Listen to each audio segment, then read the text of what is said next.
Warning. The CounterSurveil podcast may contain content on hacking, cybersecurity, privacy, and sticking it to the man. By listening, you agree to the following terms. Number 1, not to use anything you learn here for evil. Pinky swear.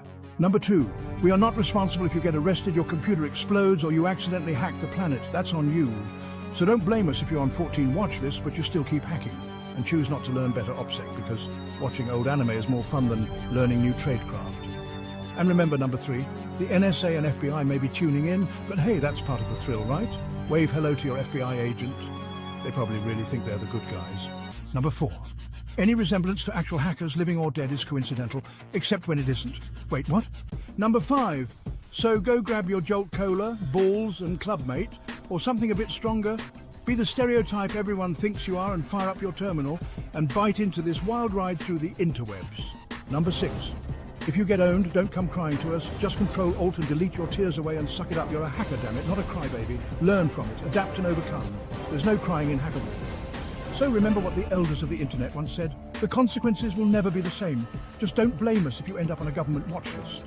Number 7, if we share first-person tales of daring hacks and cybercrime, it's for dramatic effect. We're storytellers, not criminals, allegedly. Number 8, our reward is basking in the glow of our screens and the satisfaction of a job well done. And stickers, those are like currency.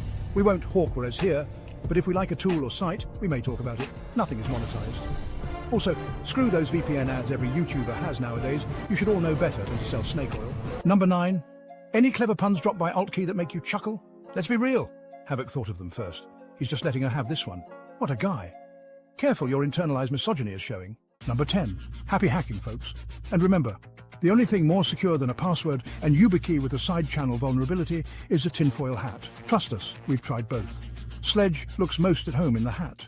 This podcast may contain references to long-forgotten memes and internet culture references that were not funny the first time around, but will become so ironically eventually if you don't get the joke. Just smile and nod like you're at a party. All your base belong to us, but we still might not make any money off this podcast. We do this simply because it's fun. It's a labor of love, or at least a labor of elite hacker skills and intentionally bad AI-generated intros. Welcome to CounterSurveil noobs, and lamers are just as welcome as elite hackers with 0 days under their belts and little else. Put on your black hoodies and prepare to jack in instead of off. It's about to get seriously cyber up in here. Remember, it's all just a story. Wink, wink. Hello, and welcome to the CounterSurveil podcast. I'm your host, Havoc, here with Sledge and Alt Key. Hey. Hey, Alt Key. What's that? So, today, we are going to be first covering the news, then talking about software, bills of materials, and enterprise vulnerability management at scale. I know. These are defensive topics. How scary. Sledge, anything you want to add before I hop into the news? Well, I would say that there's some good episodes coming up. We may or may not get to today's topic today, but we're going to try. Some upcoming episodes are going to be deep diving into ham radio stuff. I got some friends with their extras that have their own towers and make CQs and QRLs all over the world. So they're going to show us their setup, and then talking about some SDR radios and the other different protocols you can use in like ADSB, you know, the typical stuff. And then some SIGINT stuff. And yeah, keep it. Stay tuned for our future episodes. Oh yeah, and don't forget to keep your eyes out for feds, both on our podcast as well as not on our podcast. Hey. Excellent advice. So let's start out with the news this week.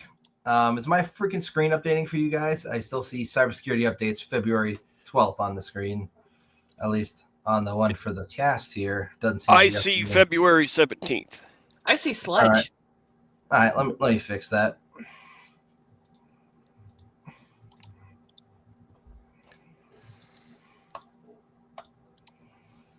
There we go. That is better.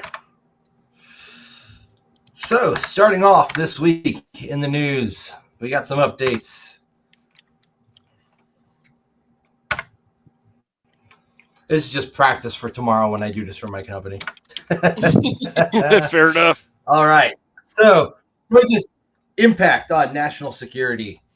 So, Bruce Schneider has released a warning. He is a renowned cybersecurity expert and has raised the alarm about the implications of a Doge-led incursion into government digital frameworks.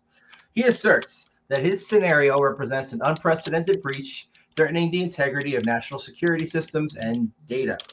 Consequences of a Doge-led takeover. The potential Doge takeover could disrupt. I'm just reading my slides. This sucks. Look, I'm not going to just read my slides because I hate when people do that.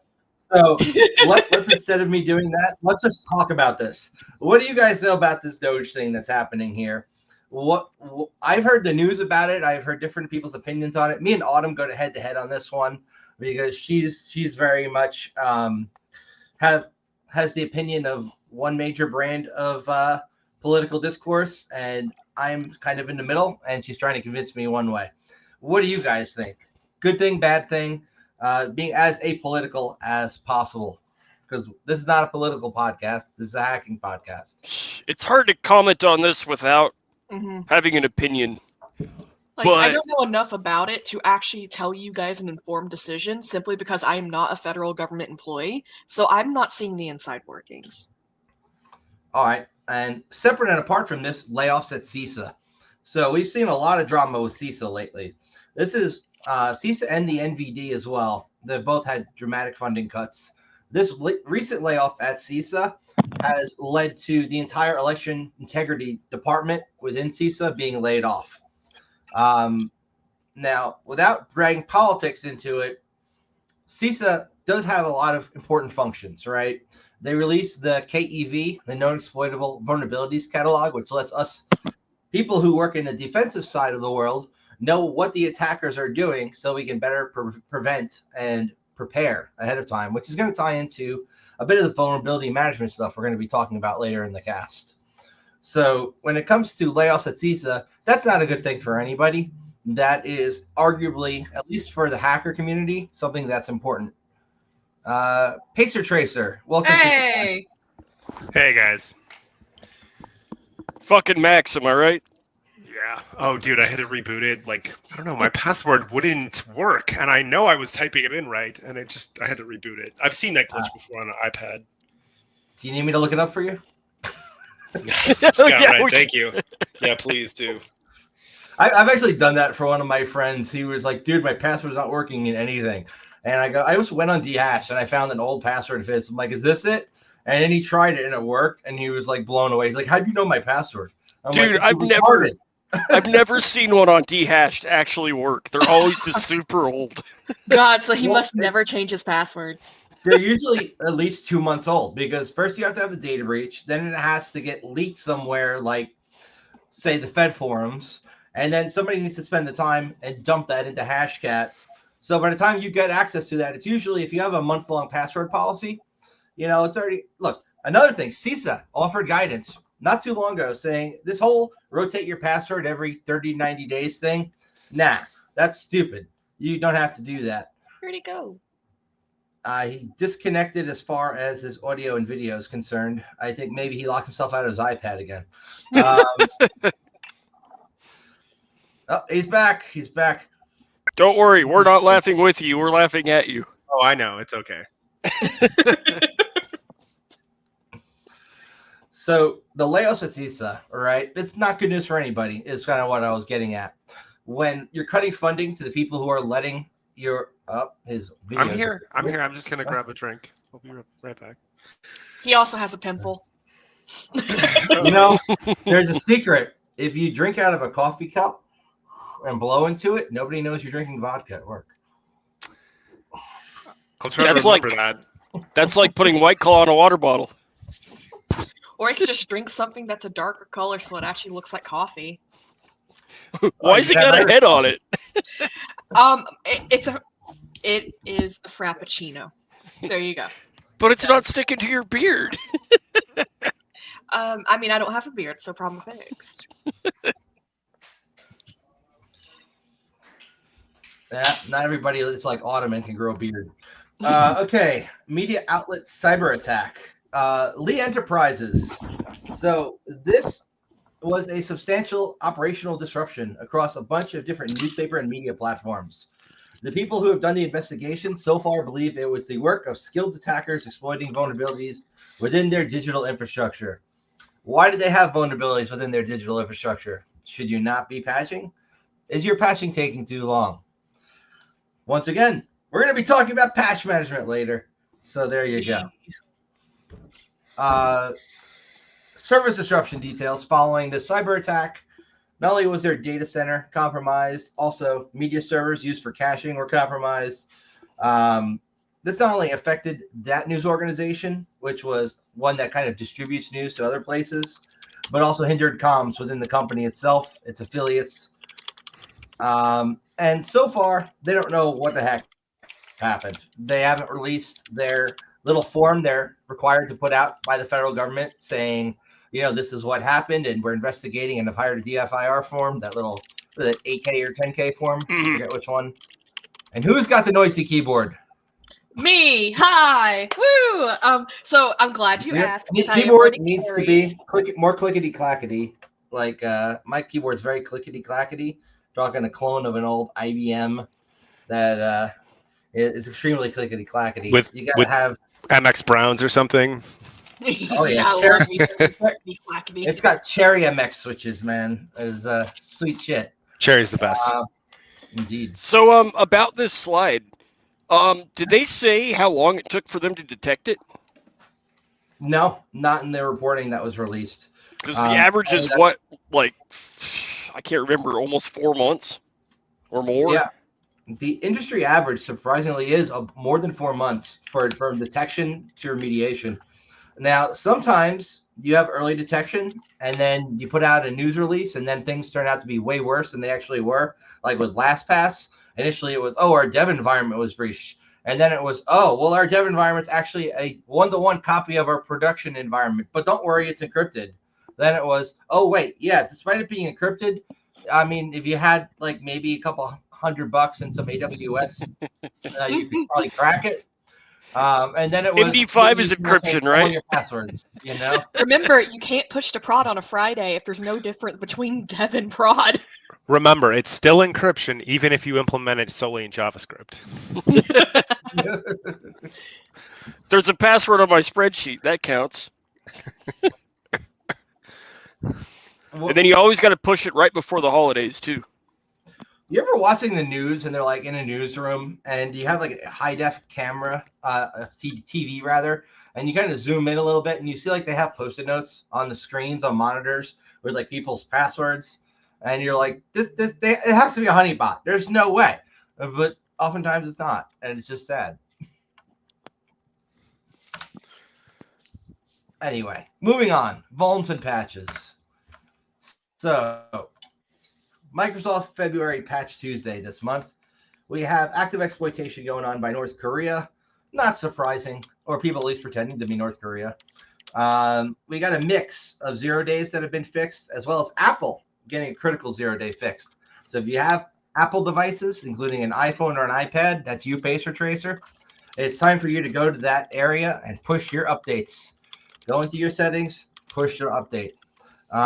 Also, February's Patch Tuesday address 2 criticals. These security patches are essential in safeguarding systems against severe threats. Part of the just patch your shit is kind of the gist of it. Don't leave your shit unpatched. I mean, that should be instead of attribution dice, we should have remediation dice. And on every site it says patch your shit. Yes, we should. Next, YouTube data leak. So this one would let you take any YouTube channel and find out the actual email address that the Google account is registered with. This was due to an exposed API endpoint for a legacy product that's no longer around, which allowed for essentially the attacker, BruteCat, to earn a $10,000 bounty. I was looking at that, man. That is pretty freaking neat. That is cool. Indeed. That's kind of dangerous, too. Agreed. I mean, look. I wonder if, did they fix it yet? They fixed it, which is why we know about it, because responsible disclosure is a big thing with Google. I mean, can you imagine not responsibly disclosing with Google and releasing shit before they patched it? But not only would they not give you the money, they'd probably also sue you into oblivion. And they know who you are. They know what they You do. They're Google. They read your mind. They know the size of the poop you took last. Yeah, and They knew the listening exploit on your before phone. you published it. Uh-huh. Exactly. And they sell that information to marketers. And they know Yeah. even if you don't publish the exploit and decide just to shut your mouth about it, because they can read your brain and go in there and just like pull the exploit data out of your noggin and patch it anyways. Are we going to cover that one thing that's bordering on conspiracy about the Ethereum stuff? With The Chinese Ethereum post Yeah. where someone Yeah. burned how much is it? They burned $1 million for that. Let me find that one. You'll have to fill me in on this one. That was in I'm not the sure. host chat, or They're talking That about meme. brain chips. that was. Yeah. They It- claim it's that definitely bordering on people the are being conspiracy. manipulated. But they Here's the thing. The part they of burned the, $1 million to do it though. the actual It's like a lot of translation money. doesn't actually say anything about brain chips, does it? All right, so hold on. I don't speak Flip a the coin. language. Who wants to give me the TLDR on this? Go for it, Havoc. Yeah, go for it. Oh, great! The guy who half read it when it was posted in the chat. All right. Yep. The TLDR. Pacer, one are you brought it super up. familiar? Okay. A little bit. So let me find it real quick, and we can just cover it from there. Let me just send it to you because you're still on screen. I know, and everybody gets to see it. It's great. Do you even OPSEC, bro? Yeah, no. So I OPSEC, bro, but you know what? I also don't usually share my entire screen because I normally just share a tab, but it wasn't working. So now I failed. I have failed at OPSEC, and I need to be punished. Evelyn, get the whip. For shame. Now remember, everyone, if you want to see that footage, you have to subscribe to our Only Pwns. Accessible at, come on, put the link up. Come on. If you visit this link, you will get pwned. No. Onlypwns.io. There we go. Unfortunately, Capital S in the Until comments March. for shame. again, that's hard fail. Okay, so the headline is that someone burnt 500 ETH, 1.38 million, to spread a message in Chinese that reads, "The bosses of Can-Do Investment, Fing Zing Zhu Ying," I don't know if I'm pronouncing that right, used brain machine weapons to persecute all company employees and former employees, and they themselves are also controlled. Brain computer chips that have been militarized and deployed on a large scale, and all military powers are using base stations, radios, and nano brain computer chips to control all citizens. I think that's a little off the deep end.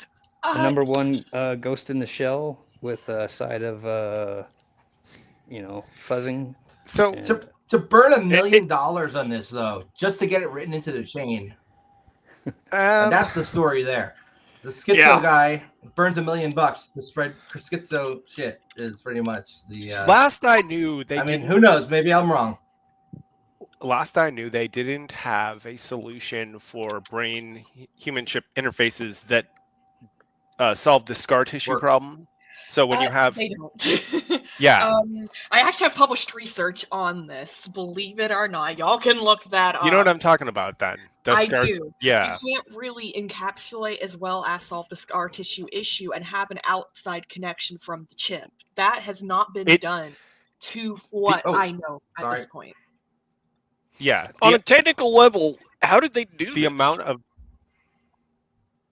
well, they're saying that they use certain frequencies, like similar to RFID, to power nanochips, which is, you really have to be, I mean, that falls off with distance so fast. You'd need a huge radio transmitter, and people would be able to detect these signals pretty easily. That's what the 5G is. It's the 5G. No, just kidding. It's the cancer device. That's the 6G. Shush. Sheesh. We're not supposed to talk about 6G in public. No. It's making the They mosquitoes claim that gay. this is, I there was a good conspiracy when a we had while back Four that Loko. this is why they freed up the radio frequency spectrum for broadcast TV is very good. Ooh, for you're right. Energizing devices, and then they moved everyone to DTV, and everyone's like, "Why are they keeping this spectrum?" They're private? actually doing that in the U.S. for UWB stuff.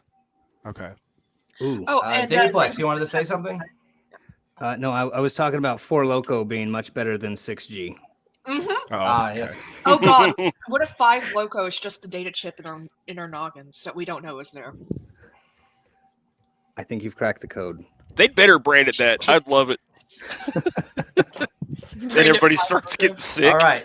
That is interesting about the UWB though, because Sledge just absolutely just put down the rope and I'm going to pick it up and run off the cliff with it. I am interested in what's happening with the national spectrum analysis, right? That the FCC was doing. They're interfering with your signal. You're cutting out. Yeah. Is that true? Am I cutting out? No, you're good. No, I'm discussing with you. You have to say something just a little bit worse. That And so anyway, UWB stuff, I was hoping to make a whole episode about it, but Yeah. give us the TLDR.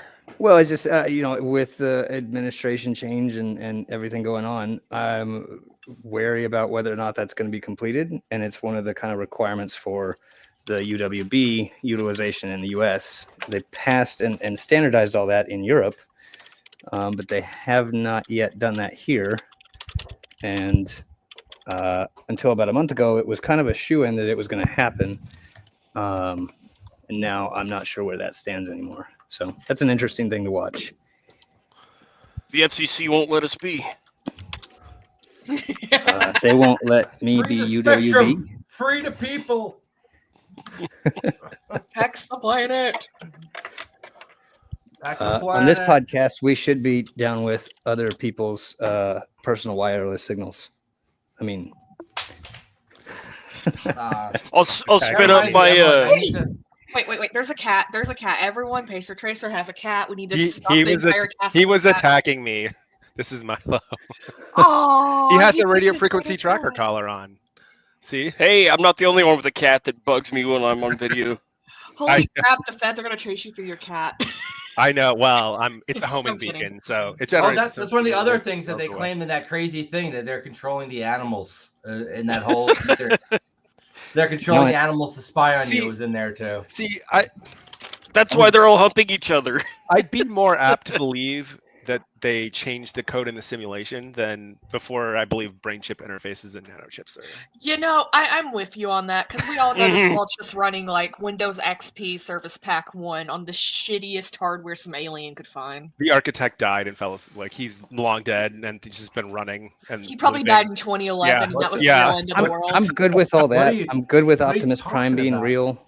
I'm good with like Megatron, right? But I am not okay with them claiming they can control a cat. It ain't happening. Even I can't control a cat, and they like my pets. Exactly, You have to believe. Like no one's gonna control a cat anytime soon. I say that as a woman, so. Hey, we got Justin Brown watching. Hey. I like that guy. Okay. Do I know that guy? I don't think I know that guy. Oh well, what's up, Justin? We might know that guy. He does some stuff with us, volunteer shit. Good dude. Cool. Crypto guy. Next we have arrest of Phobos / 8 base leaders. And when I heard arrest of Phobos, my first brain thought was retarded. What, Vis? They got Vis? What did he do now? But no, we're talking about the Phobos ransomware group, not Phobos, Dan Tetler's company. So this is two DOJ. It's the same thing.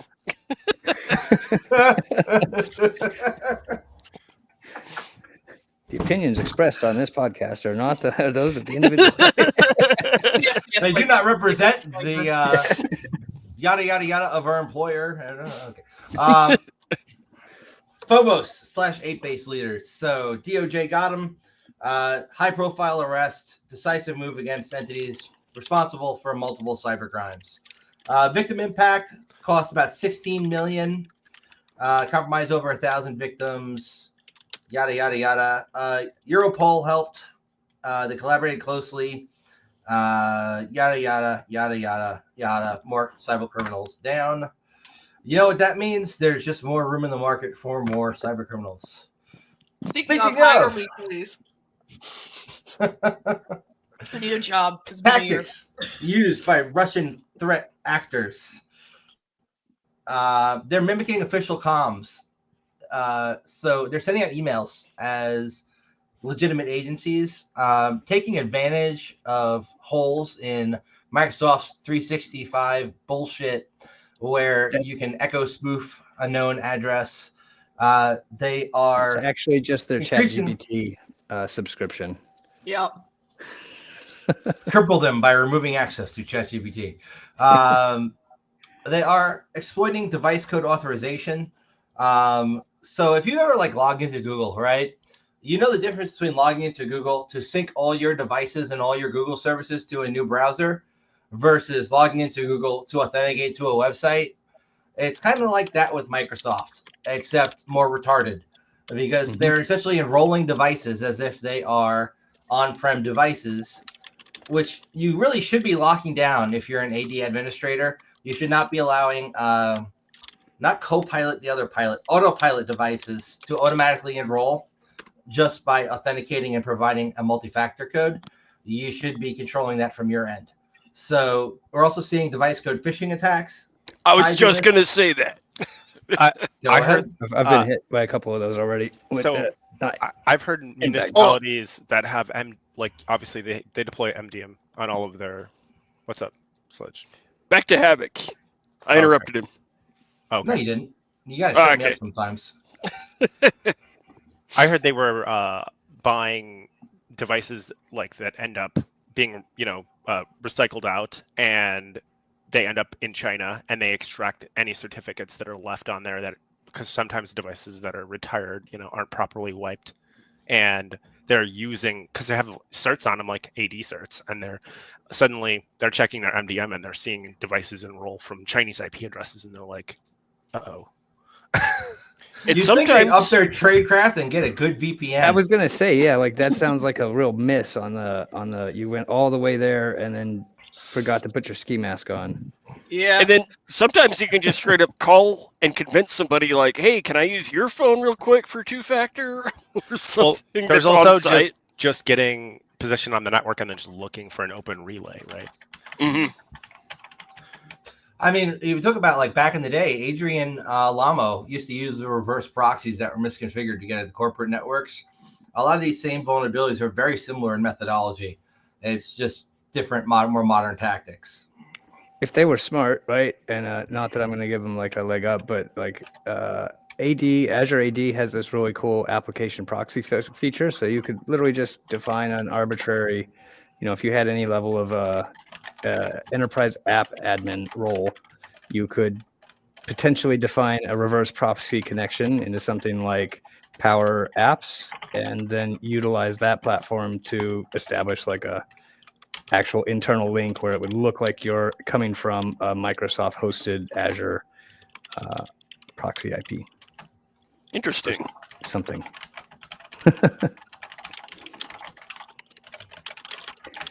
Why would they not mask their last leg? Mean, it is really dumb and poor OPSEC to think that you're not going to see a new device checking in from China and that people don't have rules set up to look for that specifically in their SIMs. I want to say it's one of the base rules in Defender, which is now called Intune. I mean, that would straight up set off suspicious login flags everywhere. Mm-hmm.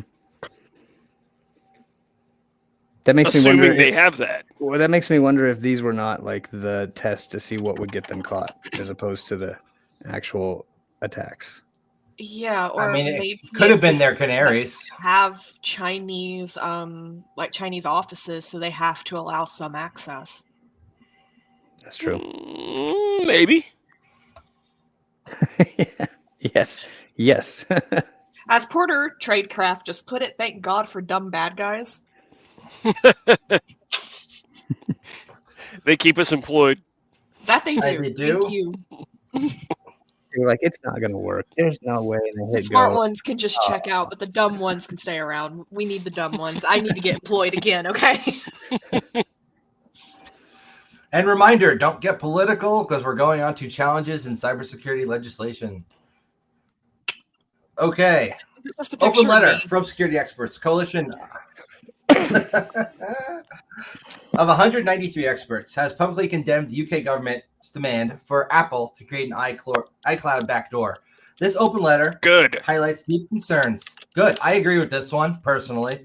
I don't think the government should have backdoors in your encryption, because when the government has it, it's only a matter of time till other people have it. So anybody, no backdoors, period.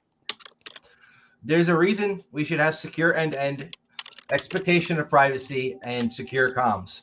If I want to talk to somebody in private, it's not anybody else's business what the hell I'm talking to my friend or coworker or anybody else who I want to talk to in private about. And I should have an expectation of privacy. I think EFF has fought hard for this. This is in UK, so they're not involved in this bullshit. They're involved in different bullshit over here. But in general, this is the kind of thing the EFF would go and fight for, or at least they think they should fight for. And this undermines shit, man. It undermines right to privacy for one, but it also, when you're putting a backdoor in your product so that the government can see what you're doing, the government might, you're setting a precedent now. If they want to do business in China, they also would have to then give China backdoor access to this. And do you really want the CCP reading your freaking signal messages? I mean, come on. It's not like that, but the government isn't all that good about keeping their secret, as everyone in this chat knows. If there's a backdoor, someone who's not government is eventually going to use it.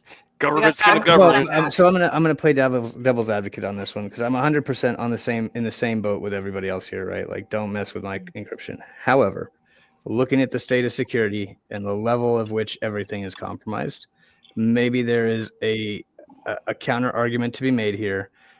If I knew, right, if they didn't have the ability to hide the fact that they were intercepting my communications, I would be okay with it. It would be like if my alarm system at home went off and it calls the cops, right?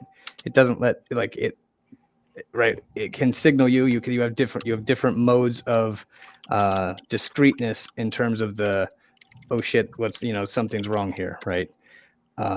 You have your distress code, right? So it's going to say you've disarmed the system, right? But you also know that means, red and blue showing up soon. Versus, I feel like the difference between those 2 points is consent. Yes, right. So if I could consent to knowing that I'm going to have an idea when that happens, I would be okay right now with the benefits of a national ability to react to nation state actors, because at the end of the day, that's not happening right now, right? And this conversation here is one of the challenges that we have around that issue. So let's just assume that maybe the UK and the US and China and Russia have the capability to compromise that at some level anyway, right? Would you want that from your country, and would you want to know that they can, when they do it, not if they can, but when? We already kind of do. Because if I know, then other countries know and other APTs know. So if I know and I'm privy to that information, it's pretty much it's common knowledge then. So I wouldn't want that to be spread. Right. That gives also, it's a bit of a insurance policy, right? They'd better be very, very convincing that they need to do that, because they're gonna burn. I mean, right. The only one who's got access to the root CA on everybody's computer to decrypt SSL already is the governments, right? So them and the actual companies like Komodo that are signing the certs. So they can already decrypt SSL, TLS 1.2, 1.3 traffic on the fly, just like as if it was doing an IDS, right? So there's no expectation of privacy with things going over HTTPS if you're talking about the government. But if you're talking about your average hacker, your average civilian, or even your network security guys, they can't see shit going through HTTPS unless they've got a cert on your box. That's a reasonable expectation of privacy. Or if they're in cahoots with the CA itself. Or if they're running Minim proxy and happen to have a cert that they somehow got that's, signed by a root CA. Compromised intermediate. Which is a nation state. Well, no, Google just kicked out one of the primary cert providers with Komodo. That they said, failure. It was Komodo, actually. It was systemic failure to, implement. Secure their enterprise at multiple levels. Yeah. Right.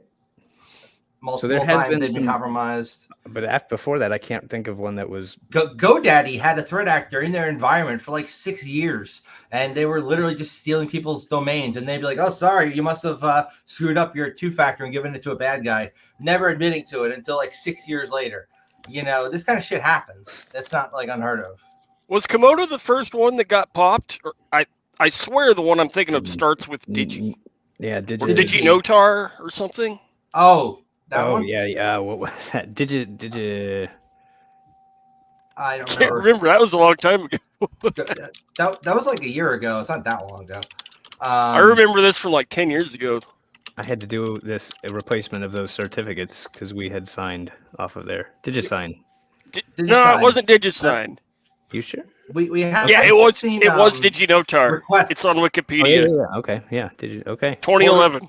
Porter Tradecraft Request pointed to out switch that. it to- Oh, sorry. I was Go going to ahead. say Porter Tradecraft pointed out in the comments that China already has a backdoor for iCloud, and Apple actually set up a totally different, separate instance of iCloud for the Chinese, like people and government, because they have to comply with the national security state, right? Right. I was going to say when it comes specifically to the end-to-end encryption that we are using in most of our products, we do have modern quantum-resistant encryption that can be used, but there's more of a transport overhead with that. It can slow shit down just a little bit, kind of like when you're turning on SMB signing in a Windows environment, slows down your transfers just a little bit. But I would also argue that that transport overhead is worth it for the increased security. What do you guys think about that? I think the foundational infrastructure is still compromised to the point where unless it's perfect, pitch perfect, right, that there's going to be challenges with this until that's addressed from rebuilding security layers in from the hardware level up. I was going to bring up the point is SBOMs. there's a SBOMs are reasonable coming up. expectation of privacy in private, businesses, but what about like layers of government? So like, let's say you're at a particular level, how do you, and it's pretty political, how do you have a reasonable expectation from the layers above you? You don't, right? Especially when half of them don't know what they're doing. Right. Yeah. And the people who make the legislation are as far removed from the actual people doing the security as possible. To your point, I've seen a box with a root, CA interception certificate on it, where it just decrypt anything, and it in a fashion where you can't tell in the search chain that someone is in your traffic unless they send you a modified packet, right? I've bought Cisco devices at government auction and extracted search from them, and it's fucking horrifying. Let's just Oh leave it at God. that. So Yeah, this is a uniquely Western position as well, right? Like the rest of the world is just like, you don't get that here in most places. And there are places still in the world, I'll say, that intentionally just don't look at that problem and are running, 15-year-old RSA certs. Just head in the sand. Everybody plays in their sandbox, right? And thus they just leave it be. Right? Yep. There's turds in the sandbox. Don't go over there to eat lunch. I like that. Talking about doing what Let's Encrypt does, but for everybody, where your certs expire after 90 days, and that being a standard they set forth. It's hard enough to get certs that are less than a year to be the standard when some CAs let you have like 5-year certs, and then everything like BitSight and Scorecard are going to ding you on that bullshit. So getting it to 90 days, unless you've got really good automation and maybe access to the underlying file system to be able to run CertBot, which a lot of people who are running like on third-party hosting providers don't have access to, I think it could cause a big shitstorm if they make that particular change. This episode is not provided to you by Let's Encrypt, but still, go use it. This episode is also not sponsored by Cloudflare because they use 10-year certs, so they definitely do not count. What's the level at which we're saying this should be applied, right? Is it the individual level? Is it at the local government, municipalities? Is it the home? Is it the school or the federal government? Like where are we comfortable making a compromise? Because I'm going to tell you, like, even if we got the best PKI infrastructure in the world in, my mom is still clicking like accept, anyway. I don't understand all these like hex numbers and, colons and like, what is this? I just want to talk to people, right? So phishing is always going to be a thing. Yeah, it's an education issue above technology. Yeah. So I wonder where that trade-off is, right? I guess it depends on the cost to implement and where. But at the end of the day, yeah, phishing is always going to be a thing. So I don't know if it's even worth it. Right. I'd almost rather have the notification that my traffic was sniffed, right? Because that it's like what's I don't have a good analogy here, honestly, because the privacy in the home, you're right here in America to be not filmed in your home, right? But there's no expectation of privacy standing in the street. But my wireless signal literally crosses the street from my home. So That's a good point, actually.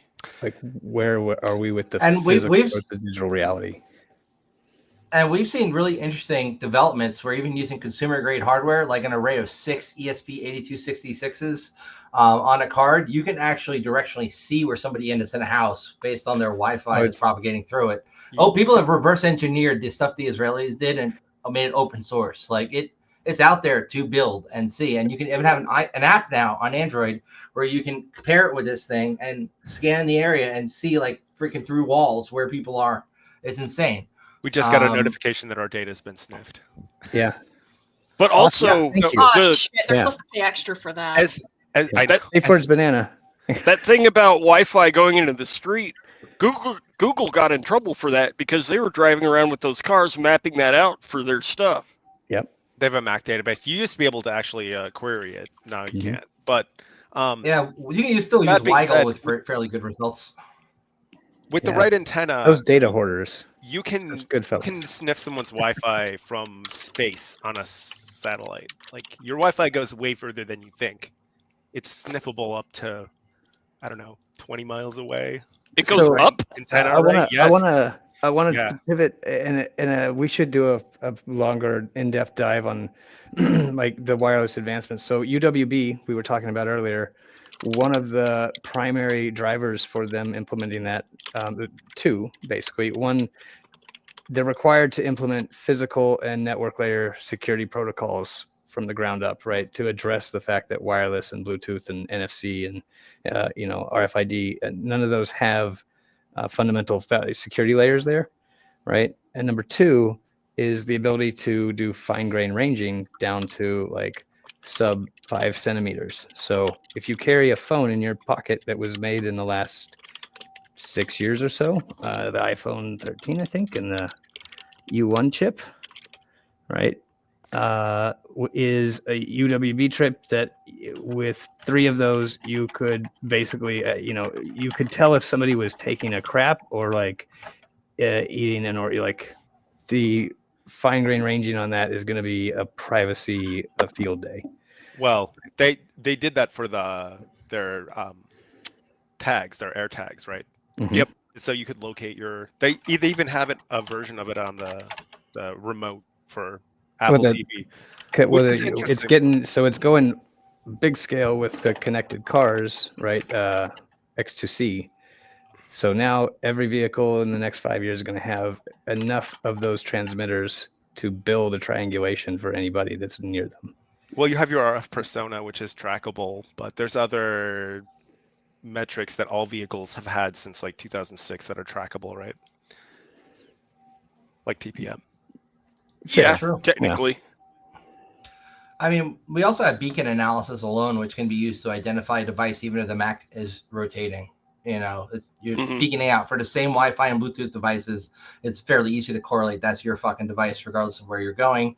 And if you connect to airport Wi-Fi, they're tracking your device regardless of where the hell you go for like a week, just because of reasons.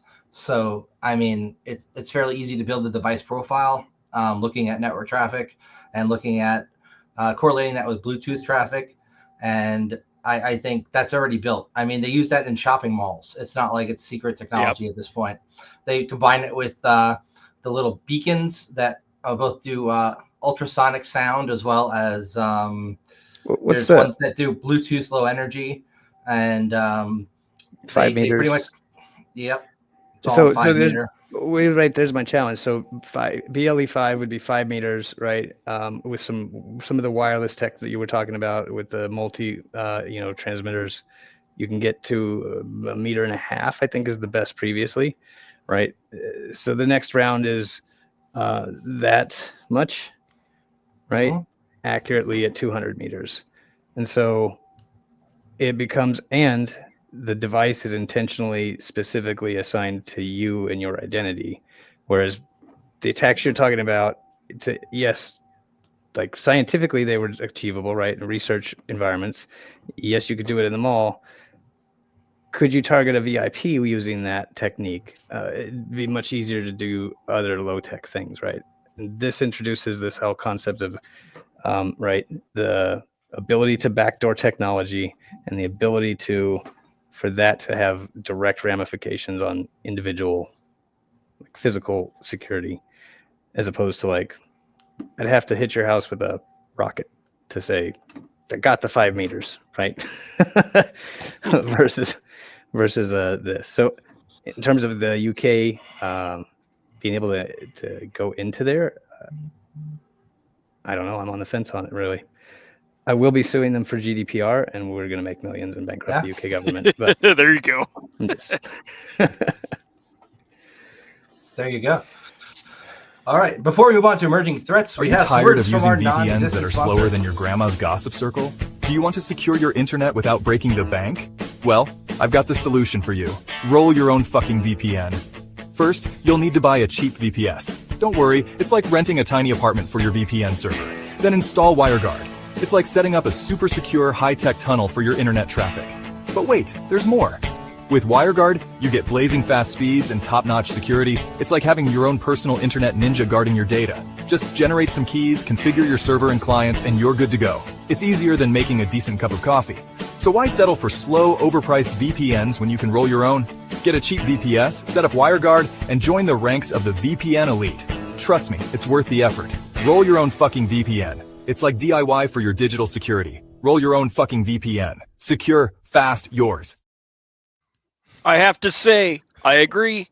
I just switched from NetMaker to WireGuard, and it's great. Oh yeah, and RYOF for extra- VPN.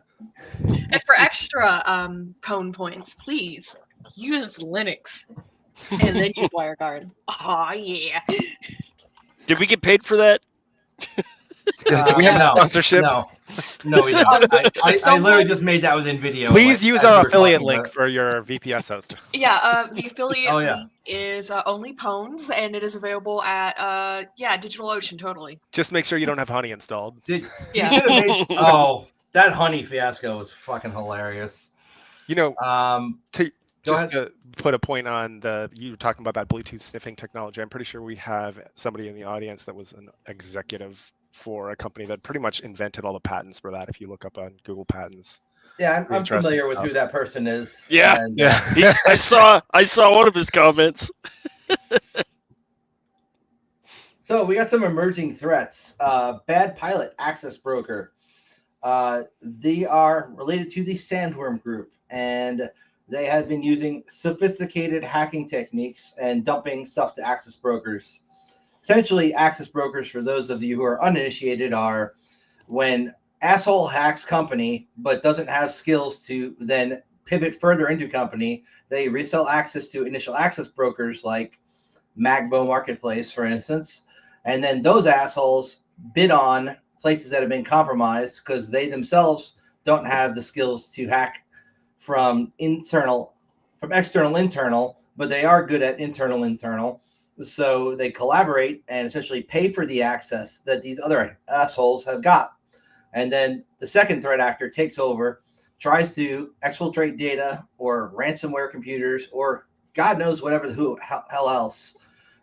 You know what I think would be a fun fuckery exercise? If we were to take and build a VM lab that looked very much like a big company and then sell access to that to an initial access broker so they can compromise the fake environment that we have spun up for them so they think they're getting all this good customer data and just steal money from the threat actors. That would be fun. I would do it, but I can't expose anything directly to the internet. I'm not willing. That's not what an OnlyPwn says. And this is a reminder that our OnlyPwns is the only exposed port Sledge has to the internet. Please check out our OnlyPwns. All my lab shit goes through Cloudflare tunnels and WireGuard and whatnot. That would be fine. In fact, if you toss their little bullshit shell on there with Magbo, I'm pretty sure that you just get to resell it regardless of if it's got internet access directly or not. It goes through their Pivot C2. But that's Yeah, just maybe. a theoretical situation, not something anybody should engage in real life. Do not try this at horrible home. advice. Definitely try don't this make at honey home. pot or anything and sell it to them. Don't do that. Really, don't. Actually, no. Do try this at home and tell us how it went. And then come on our cast. And remember, this is all hypothetical. Yep, no one said Um, any of this. Recently, I was doing Make some sure you reverse phrase engi- it. Oh, sorry. Go I was gonna say, recently, I was doing some reverse engineering on a Jet KVM clone, which is something on Kickstarter. It's a little like cubed KVM, and there's a couple of Chinese clones that wanted to beat them to the market, and I was doing some analysis, and one of them was using Tailscale to punch a hole through your network and Yeah, start exfiltrating your data to some Chinese server. you beat me to it. Dude, I've seen them use Cloudflare tunnels, like the free tier, to exfiltrate data, which is just like, Ooh. it's only 100 meg. I don't know how much data you're going to be able to exfiltrate through that. Otherwise, it's just a backup C2 channel. But still, crazy. That is kind of Just a little cheeky. bit. Just a little bit now. It can send like 1/18th of a nude.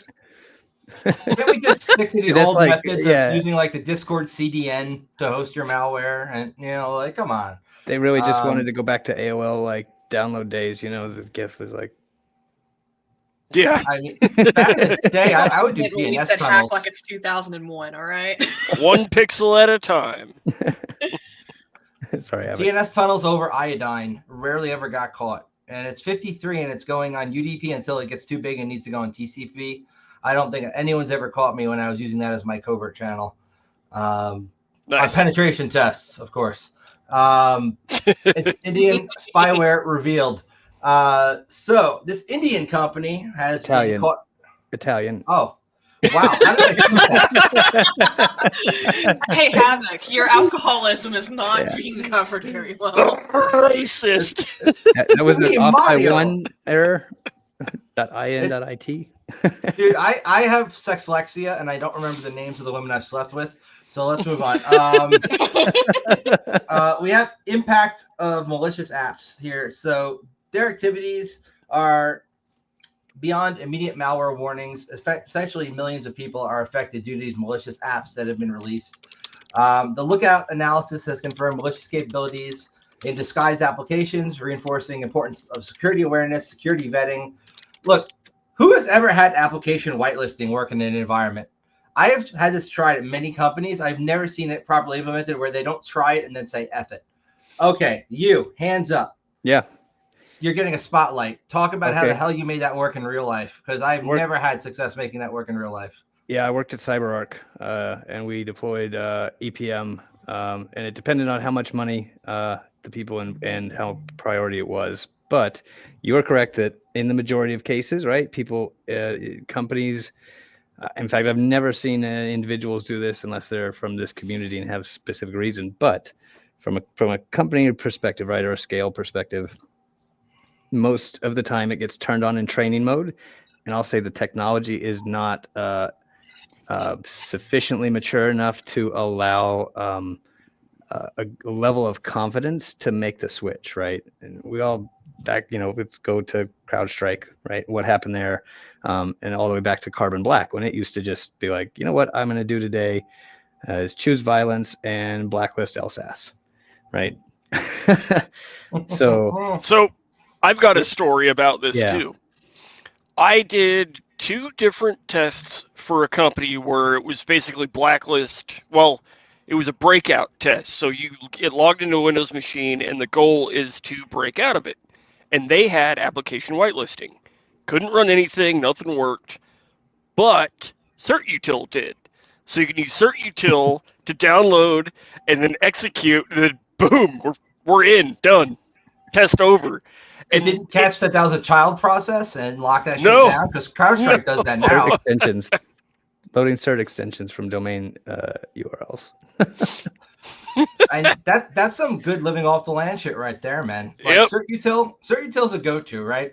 But Oh, there's yeah. like a whole list of those freaking programs that do the same shit. At one point, Microsoft Teams, their update mechanism, you could use to do the same shit with CertUtil. Like, they fixed it, but it was a pretty decent way to pull down and run an executable from the internet at one point.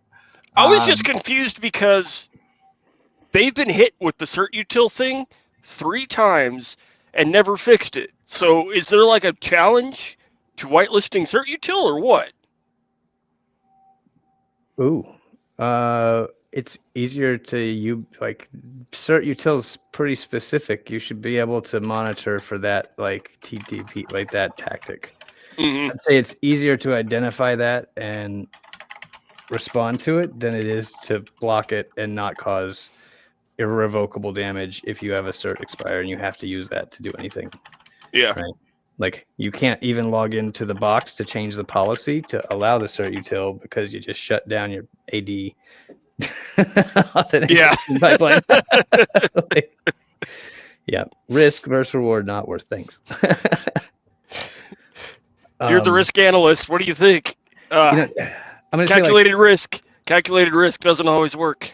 Let's look. So whitelisting on the endpoint, right? The end user device is very difficult because people are like cats, right? We're hard to predict. But if you step back and look at projects like Nixos, right, that's trying to do like define the build, all the dependencies of the build, which gets kind of into supply chain stuff, right? And ultimately, Nixos, yay! Sorry. Yeah. No, mag support for that, right? But that is. I like anything with an immutable file system. I think that's an effective whitelist.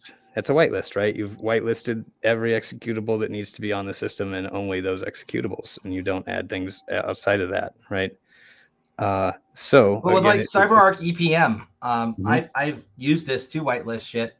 I have far more success blacklisting because whitelisting, when you're with like a very large organization where you have people in all different like walks of life who are doing all different things on their computers, to have that pure list of like, these are the programs that are okay, but these are the programs that are not okay, changes every day. And that becomes somebody's full-time job of just updating a whitelist. And sometimes you need more than one person. And some companies might have some money for like a 5-person security team, but they certainly don't have money to allocate to 2 other people who are just going to be doing whitelisting all day or setting up ZPN, like zero trust. Even the sketchy strip club down the street can hire a body like a doorman. Well, that's a different threat model. I'm saying like the sketchy threats, their threat model is different because they're one location, they have one set of computers. I know you're using an analogy here, but just like small businesses, yeah, that'd be easy to roll out. But when you're dealing with places with like multiple office locations across the country, different users doing different things, to have a set whitelist of programs is going to be somebody's job all day long to update and being like, oh, I can't use this program. And that just becomes like, if you could automate that part where somebody submits a request, and that'd be a fucking CyberArk $1 million idea right there, where you automate the submission and approval process. To build on your point, Havoc, yes, it would require a couple more people, but if they can't afford that, it ends up being more hats for all the other security guys to wear. And then everybody just gets overloaded and burned out. How confident would y'all be to put up a perimeter with basically like a tripwire, right? Enable EPM when the tripwire goes off, right? And we've kind of tried this back in the day with FileMon and right. And I'm even going to go back to Red Forest from Microsoft. That was a whitelisting attempt, right? To air-gap the whitelisted application and identity. I was going to say, to your point, Tripwire is one of the most effective tools that I've seen utilized to detect threat actors. And if you use it to like monitor certain like low-level system calls, it doesn't even matter what security layer software. If you're running LSM, SE Linux, you're running.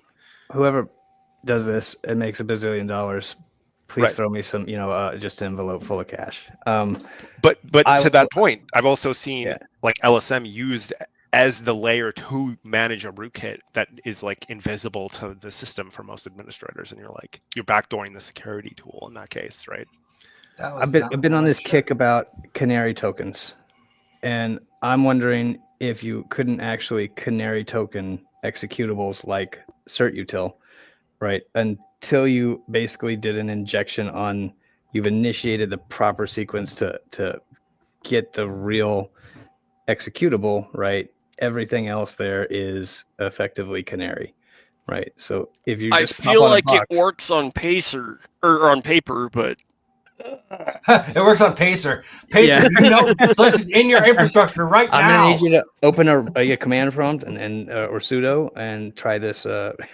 Run this command, please. Right, you whitelisting. You're going the other direction. You're saying, okay, you can have this access, right? Some of it's going to be privileged, potentially, right? And so the challenge is that change. So what if you just reverse that and said that change always comes first, and based on the condition, right? Then you're either executing properly or not. Right. Because then I'm loading up my Agreed. machine, my Linux host with command.exe, right? Or ntds.dat Mhm. file, right? Well, ntds.dat's got tons of fun information in there. Okay, so when it comes to like Active Directory compromise, do you guys see that as a continuing trend? Like they're gonna keep seeing new tools, new things for exploiting AD, or do you think threat actors are gonna pivot more to like cloud environment stuff, focus more on like records that are in databases like S3 buckets, shit like that? Where do you think it's going? Yes, the attack surface is just getting bigger. I would say that with Intune, I've seen Microsoft break things like that you would expect to work, like being able to just join a computer to a domain normally, because they're like, oh, this is security risk, so they close it off. So, but I think that the tool set to exploit Active Directory is in need of a refresh, because Microsoft's making a lot of changes, and I don't think our tools have necessarily kept pace with that. But I think it's due, and it will happen, and people will continue to exploit that attack surface. I think also like attackers are going to go for low-hanging fruit at every opportunity, right? It's oftentimes it's a crime of opportunity. So the fact that last week another thing that came out was Cisco being a compromised Cisco credentials being found and Cisco confirming Mimikatz on the network. Like Mimikatz, guys, come on, like what? Are y'all serious? There's already Kiwi's the new version. Yeah. Well, I guess my point there, like a company like Cisco, I would expect to have a budget and a team and a capability to prevent Mimikatz on their network, right? However, or at least detect it. Right. Yeah, and here we are. So I don't To be feel like fair, we have a good... that was a whole conversation a few years back because people were having a hard time detecting that. Yeah, because you had golden ticket. Like but I mean, look, Mimikatz. It's fairly easy to develop tools that are going to detect that specific tool. But then you look at Kiwi, right, and other tools that do the same shit. I mean, you can build detections that are going to detect when these tools are in use based on the logs. But there are other ways to get that same information, and it's just a cat and mouse game. There also tends to be, if you use the default tool, right, that's available, people tend to try to make these tools very loud and obvious, so that they're easy to signature. But if you slightly modify them and you know what you're doing, I've seen people make stealthy versions of pretty much every tool out there, including C2 channel tools, right? There's a lot of research going into malleable C2 profiles. Yeah, shipping your malware straight up to VirusTotal, right? If it's not detected, like I'd argue the proof point. I would never test with VT though. I would test with some local bullshit. Do not ever upload something that you're working on to VirusTotal. Right. That gets distributed to all the freaking signature lists. I learned that one the hard way. Yeah. People doing it right are not. If you're doing exploit development, do it in a Faraday cage.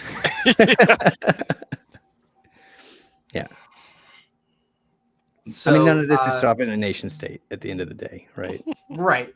But if we're talking about stopping your average script kiddie who's trying to make a few bucks by doing some ransomware bullshit, or a gang of non-nation state oriented, financially motivated threat actors who are hacking for profit, this shit will stop them.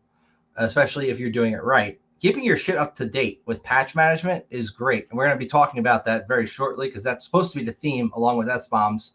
It was just taking a while longer than I thought to get through the news, and that's my fault.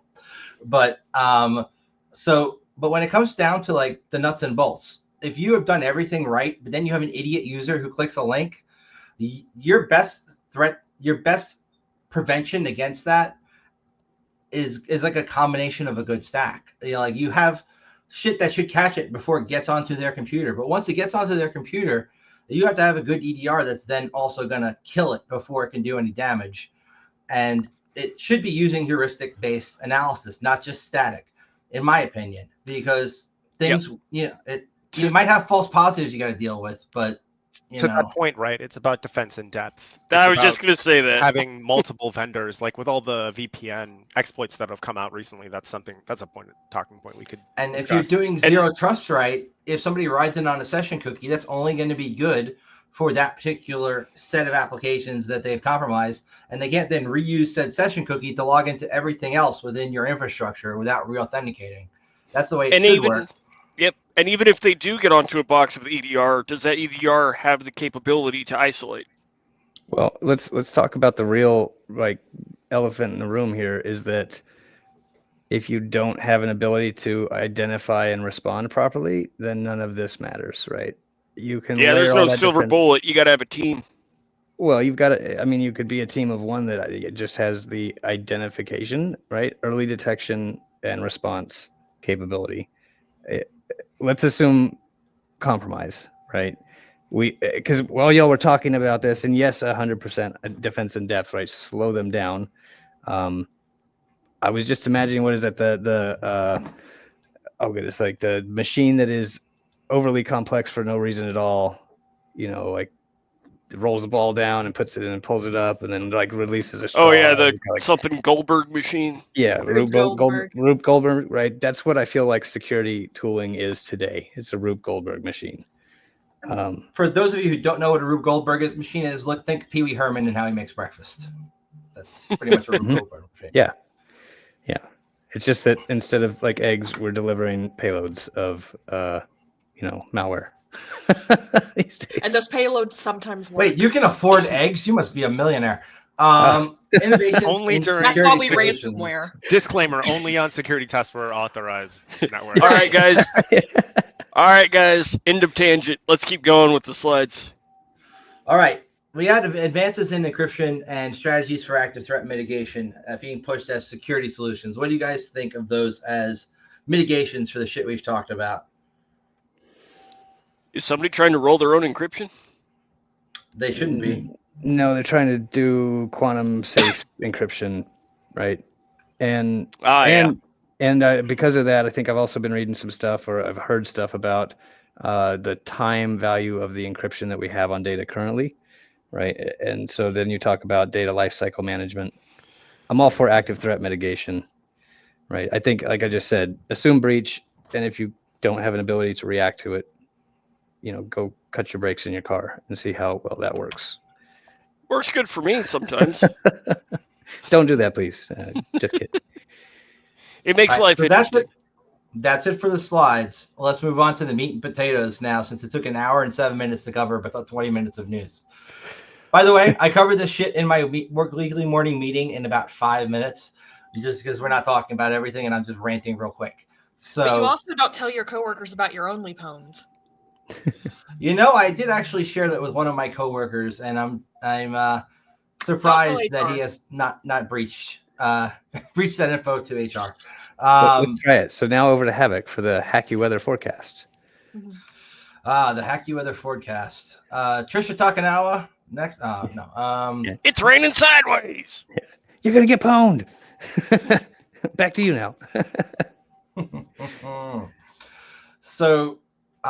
Moving on, software bill of materials. How do you implement it correctly? Are there any open source solutions that have good data sets they can pull down to actually tell you what your software you're running is built on? So I want to find log4j in my environment, right? So I want to look at all the Java shit that's running with that stack that's got that logging environment set up. For as an example, I have not seen anything open source that your average community, average company that's not a larger company that can afford the solutions put out by ServiceNow or Rapid7 or any of these other large security / ticketing vendors to do this, at least do it well. Does anybody come across anything open source or at least not going to break the bank that can do this? Dependency track is out there. It's a little hard to set up, but it does function properly. It's an OWASP project originally. So that's an option. So we already did an episode on SBOMs, but I wanted to hear Dataplex's rant about this stuff. So let's hear it, man. Man, yeah. So long story short, screw the SBOM. It comes from a physical concept, right? Bill of materials. I'm big. Oh goodness. I don't think that it's in value. Like it does provide value, but to assess that, to have the capability and the speed to do that without the cost being exceedingly high, right? Is I'm going to say it's one of the last things on my list. I would prefer behavioral analytics of built software, right? I'm going to mention NixOS. I'm going to go to things like a company called Applan AppMap, right, which maps your endpoints and does visualization of your data flows. So identifying data flow and yes, packaging. For me, at the end of the day, when I'm looking at the supply chain for software, I don't have any really good, trustworthy sources, right? NPM, Maven, NuGet, right? We've Chocolatey, seen like NPM Brew, packages too get compromised. You know, with Go, NuGet like the recent packages. Go. And even it gets really nuanced with Go, with Google hosting a compromised package, which was intentionally put there, that because it was in a cache was being missed by the thing that actually, like the scans come back clean because it's hitting the primary source, right? And then that took them a long time to even tell, like they were telling them, hey, this is not good, and to get action on it was hard. So, and if that autist hadn't found that issue with the upstream package for encryption within SSH a while back, just because the connection took a little bit longer, if that guy hadn't dug into that got pushed. It was already in bleeding edge repos at that point. I mean, it could have gotten pushed to everybody, and that was just because one guy was doing extra due diligence. And I think that was a Google guy too. Not to shit on Google all the time, because I do, but I mean, they do have pretty good red team guys, and arguably they need to for what they do. But the fact that they're able to detect shit like that and other people are not, says a lot of people need to up their game. SBOM seems to be a pretty good way, at least from if you're a GRC guy and you're saying, how the hell do I do this? Where I know at least what programs are in my environment. I can get a list of program, vendor, and version number fairly easily. But how do I cross-reference that and figure out the underlying technologies that they're running on and then check those for vulnerabilities is a whole other ballgame. And I think that CISA put out a mandate saying companies should start adopting SBOM. And it should be part of your security stack. But if you start to look at the pricing for the few tools that are out there to do this that are not commercially available, like the OWASP one that's free, for instance, I mean, arguably you're going to be investing either time of your personnel to set up an open source one and maintain it, or you're going to be buying an off-the-shelf solution that can do it. But I've not seen any off-the-shelf solutions that are affordable for SMBs, maybe for Fortune 100 and 500 companies. But I'm gonna challenge it right again. So the speed of, if you go look at the GitHub stats and what they're fighting over there, right? To spin up 1,000 repos that are clones of a valid project and introduce vulnerabilities into 6 of them in a right, based on traffic to your packages, like how well you're able to SEO poison your targets, right? Like there are current things that you can do with GitHub where it only pushes the exploitable version for a pull that it's like in a time window, right? And then it removes it and overwrites the commits as if it was never there. So you've got a vulnerability. Your scanner says it's clean because it's actually scanning the source, right, that it expects to see. So we're talking about whitelisting and endpoint protection at the end of the day with SBOM. We're also talking about like if you're releasing a release version on GitHub versus the source code, and who knows if you actually compiled the release version from that source code, or if you're using different third-party libraries because your environment's set up differently. Like a lot of corporations, they have internal repos where they compile from. They could be pulling down a good version, or they could pull down a backdoored version. It's hard to tell when you're running just from the binary that's already compiled for your. Now we're talking. Oh, sorry. Go ahead. one more statement, and I'll go back to you. Right, even those expensive tools, right? That is one of the things they do if they have caching layers internally. So you end up with a compromised supply chain through the utilization of some of those enterprise tools, anyway, right? Go Well, ahead. Pacer? you were talking about supply chain attacks, and one of the best ones I've ever seen is actually hacking the distribution channel for some of this code. So, like, instead of trying to backdoor the repo, just hack into the CDN and replace the files there, right? Oh, And then- yeah. And then That's try They've to done that do with that. It's like, they've done that with no cache proxy. poisoning attacks too. exactly. They've been Yeah. backdooring Yeah. CDNs with cache poisoning, Yep. which is just retardedly simple and shouldn't be a thing, but it is. So Um, I guess my rant about SBOMs, right? To wrap that up, open it back up. I've just taken a different approach now, where my IR is so much more valuable than my prevention at this point, because the rate at which an attack can materialize, exploit, and land and disappear itself is much faster. Is much more likely than any ability, I think, at scale and time to manage SBOM, right? Yes, you want to know what's in there. If it's part of like a partnership of, I'm using your software or in my environment, do I want that SBOM? Yes, I do. Right, but that's a targeted kind of thing. But as soon as they push an update, right, who's doing SBOMs on every update Microsoft sends you? Unless you're reversing it to determine what you should put in your, you're not. on display this Nobody's week. doing Right, that. you're not, right? So who delays updates because of the expectation of failure? Everybody, right? I'd say most companies have at least a 3-day wait list before Tuesday before pushing out. Hopefully, they're not doing it on Friday. But Right. Patch Tuesday has been a thing forever.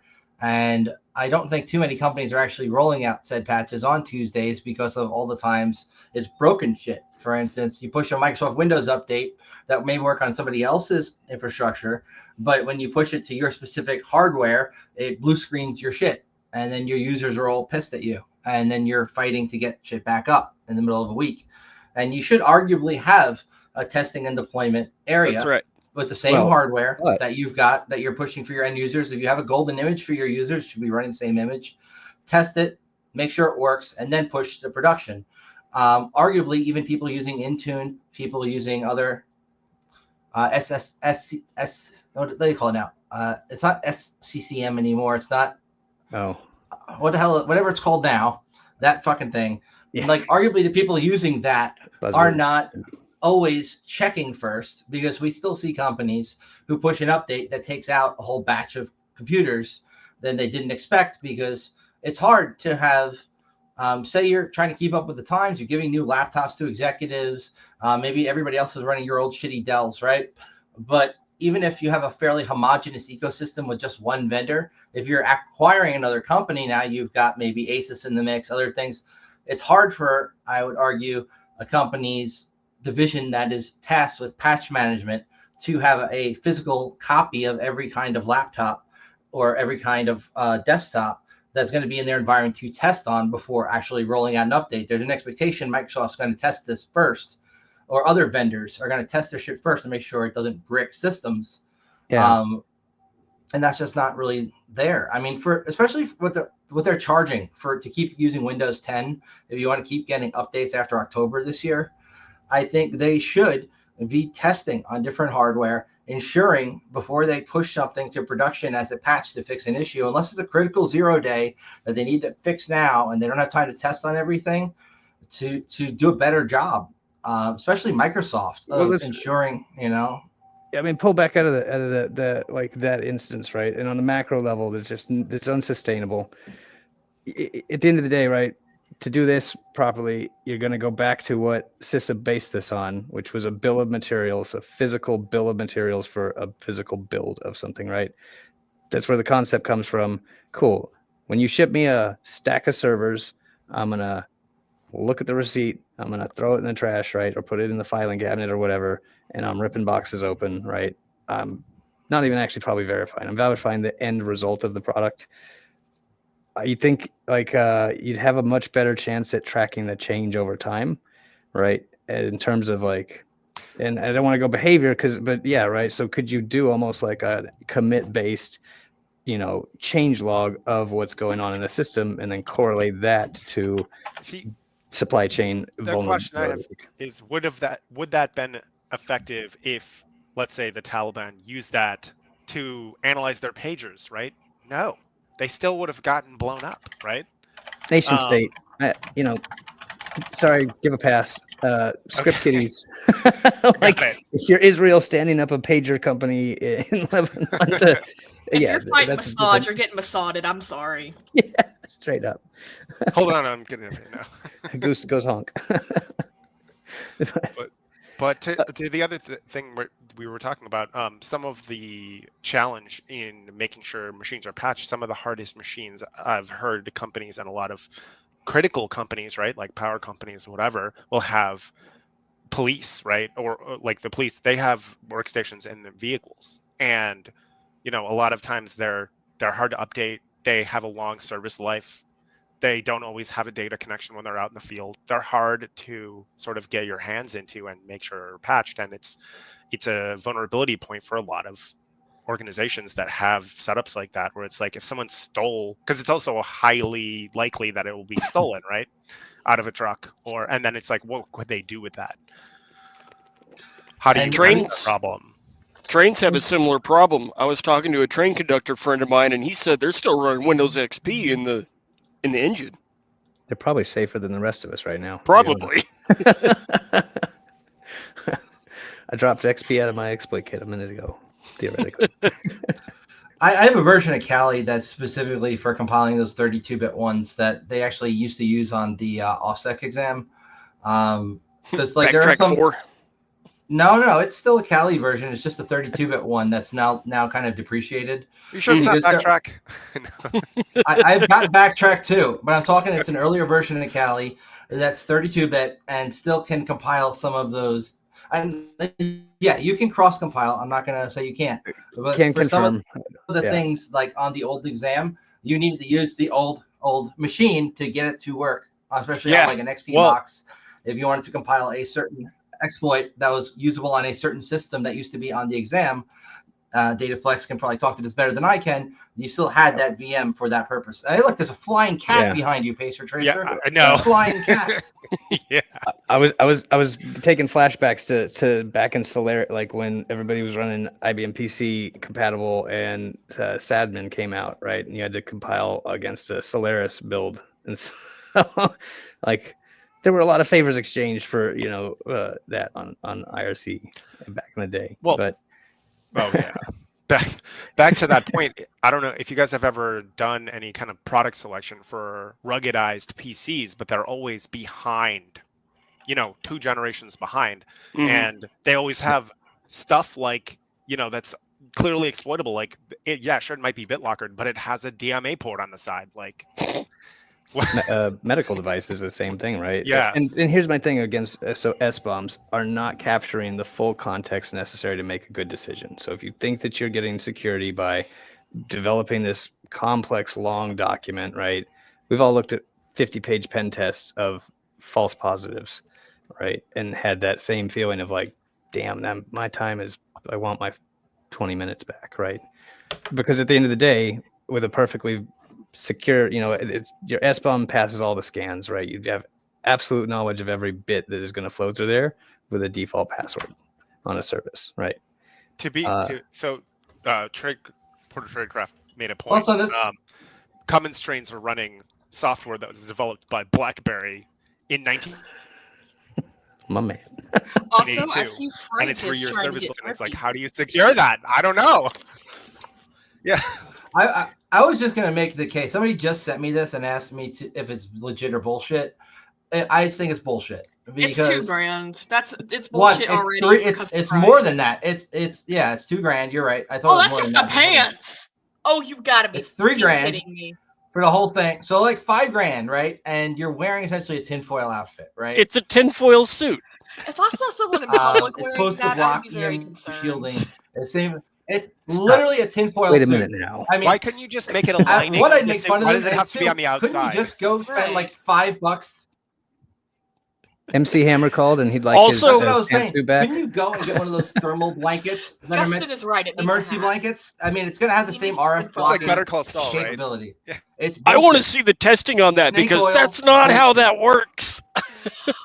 Hold on, Justin guys. I gotta from go get into my comments build suit are, and like, completely compile. right. He needs a tinfoil hat to match that outfit because, like, if we're doing the drip, we need to be doing the drip all the way.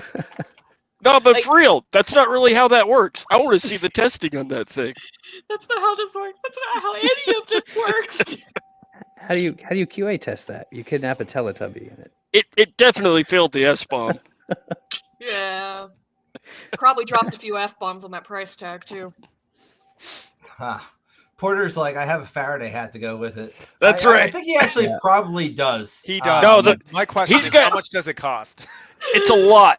I've played in it. His Faraday cage is badass. Well, Okay, They moved the I'm- whole office though, so it wouldn't be there anymore. I'm gonna bring it back home a little bit. SBOMs. Bring it back home. That's If you have the resources and the criticality of service that you need a Faraday cage, and you can go look at some of Google's and I'm not gonna say Microsoft's. They don't have a great track record right now, but right, Google for their data center and what they do for signing basically the power supply on like every layer up is a stacked set of signatures. The effort to exploit that, right? I would trust SBOM if the fundamental layers of that and the thing that is validating and supplying it are always guaranteed to be secure. See, you can see their methodology and how they build Chrome OS and Chromebooks, right? But then there's some exploit on the NXP chipset, so it's like, you know what I mean? When you're dealing with consumer devices, it gets a lot harder. But when you're dealing with enterprise, yeah, I see your point. I think Oh, if we that's a still good have point. passwords and live off the land and things where you can just rebuild Mimikatz and get LDAP and Cisco, like the SBOM's not our solution here. It's a lot of things to make it look fancy and befuddle the folks that can't understand like your reaction to change and your ability to detect a change that's malicious or even human error and respond to that appropriately. Like, hey, I stopped a mega world affecting SSH exploit because I saw a 500 millisecond delay in performance testing. That dude's my homie, and he didn't believe in SBOMs at all, right? Fair. So, moving on to the next topic: vulnerability management at scale. Okay. Now, when we talk vuln management, Sledge, go ahead. Let me propose a question. You've got, let's say, infinite amount of servers that you've got to manage, and you need metrics and vulnerability scanning and vulnerability management. So the idea is continuous scanning for compliance reasons, some every 72 hours, some every 6 months, whatever. But you have to be able to track the vulnerabilities that you find and then the ones that are fixed. What's the best way to go about that? And let's say hypothetically that the scanner itself is HCL AppScan. Wow, that's awfully specific thrown in there at the end. Well, but you could go do ahead. this with. There's tons of tools that can assess the state of a patch system, right? Tanium could do this. You could use a data aggregation tool like Exonius to do this. There's tons of solutions for this. The problem is that they all cost $1 million plus to set up. Let's say money's no issue. The problem in my hypothetical here is reporting and seeing and tracking what's being fixed and what's actually there. Both of about- these tools that I mentioned have vulnerable, like a register database for full management. Okay. Yeah, and you like Nessus, right? Insight VM is their corporate product that uses the Nessus scan engine, takes Right. all those results, pops them in a database, and then can integrate with like your Jira or ServiceNow or whatever you're using, and then create tickets to assign to groups who then need to fix that shit and automate that to a degree. But the tracking of that it's very important to get it right, because a lot of the times you can really overwhelm people with tickets for useless issues that don't need to be fixed right away if you're not doing it right and prioritizing what needs to be fixed. And instead, essentially have people fixing bullshit that bears no impact on your actual exploitability. And there's also a difference between what CVSS considers a high versus what would actually be in your environment the most likely thing that would lead to an exploit or A somebody gaining network-based access. exploit that you have no protection for, right? You have no compensating control. But Right. I think there's also something to be said about notifying teams that aren't going to do anything with this information for weeks, and then that exposing a map to an attacker of how to exploit your network, right? There's that Right. aspect that we need to consider as well, as like, are we telling people how to break in when we, you know what I mean? It's sort of like, how is this going to be managed? If you're going to do it in Jira, well, if you don't have your Confluence instance set up right, it's very easy to, glean that information if you have some basic level of access. And if you're access to that letting might not be everybody daily within the control. environment see those vuln tickets, that's also an issue. That should only Right. be scoped to the people who need to fix the issue. But when it This- comes to setting these up, that doesn't often happen. This is why I want to make sure that everybody understands the difference between a pen test report and a VulnScan report. And then when you have a pen test team and a DAST, how do they live together and work together? They don't. So, I've Or been coexist, rather. Yeah. So we've actually been looking at a different standard and a different approach on this altogether, and it revolves around prioritization of, I'll say, attackability, right, or the likelihood of exploitation of a vulnerability. So CVSS doesn't really give you the capability to determine if an exploit is realizable or not. So that's number one. Is that most of the tooling today assumes all exploits are equal, right? You've got some of the cloud stuff that has attack path built into it. Palo and some other tooling, right, has this. Well, even IVM has a risk sense score, which is based on what they know about your defense in depth, right? And it'll say like, this is exploitable over the network, or this might be exploitable, but there's a compensating control in place to detect. Right. Yeah, exactly. Right. Yeah. And in terms of reporting the maturity of a vulnerability management program, I'd rather see the reduction in exploitability, right? The reduction in the potential to realize an exploit, as opposed to a full remediation of something, right? If you can take a bunch of mediums and highs, let's say, and reduce that down to what I would say is effectively a low, right? Or by the time you get to that thing, I've triggered IR, right? We've already got some defense layers that are intentionally built around that. That shows the maturity of a program over time and the capability of that program to manage vulnerabilities, rather than a very simplistic, like on-off binary, have we remediated or not? Yep, the idea of it is to track the progress of the security posture over time. Yeah, because if I can put it right, so this is a great, let's say, hypothetical. You're running Fortinet on your edge, right? And you had a really bad week, month, year. Fourscore and Fortinet. Fourscore and Fortinet, proxies ago. Okay, so you got this vulnerability. Pen test's going to pop it, right? Your pen tester is going to hit that and exploit it and land with results. Your scanner is going to see it and report it as a vulnerability. What's your remediation here, right? I take it offline and provide a different tunneling capability, right? My maturity here would be like tailwind, right? I'm just going to drop my edge and rebuild an edge over here that's a different layer of defense, or potentially put something in compensating there, right? So right, but in terms of management, I would say prioritize the pen test report and then update the database and see if everything's fixed and have a retest. That's all I could think of. Yeah. Right. So that is the challenge in there, because we're assuming you're talking about 10 layers in, right? It's hard to do on a huge mass scale. So, Evelyn, what do you think from the perspective of an attacker, or perhaps as somebody who does SecDevOps, right? When it comes to a penetration test, the results of it versus the scanned results of a vulnerability analysis, what's more useful maybe to you if you were trying to secure an app that you wrote that's hosted in the cloud? Would you rather have a pen test or like a VA that lists everything that's wrong with it? Well, let me phrase this a certain way, because as y'all were just saying, yeah, there is a difference between a vulnerability assessment report and a pen test report, but both of them really do need to be secured. One of my favorite attacks I've ever done, and this was completely legal as it was authorized assessment. I'm watching y'all feds, but I was able to pop their green bone. Oh, nice.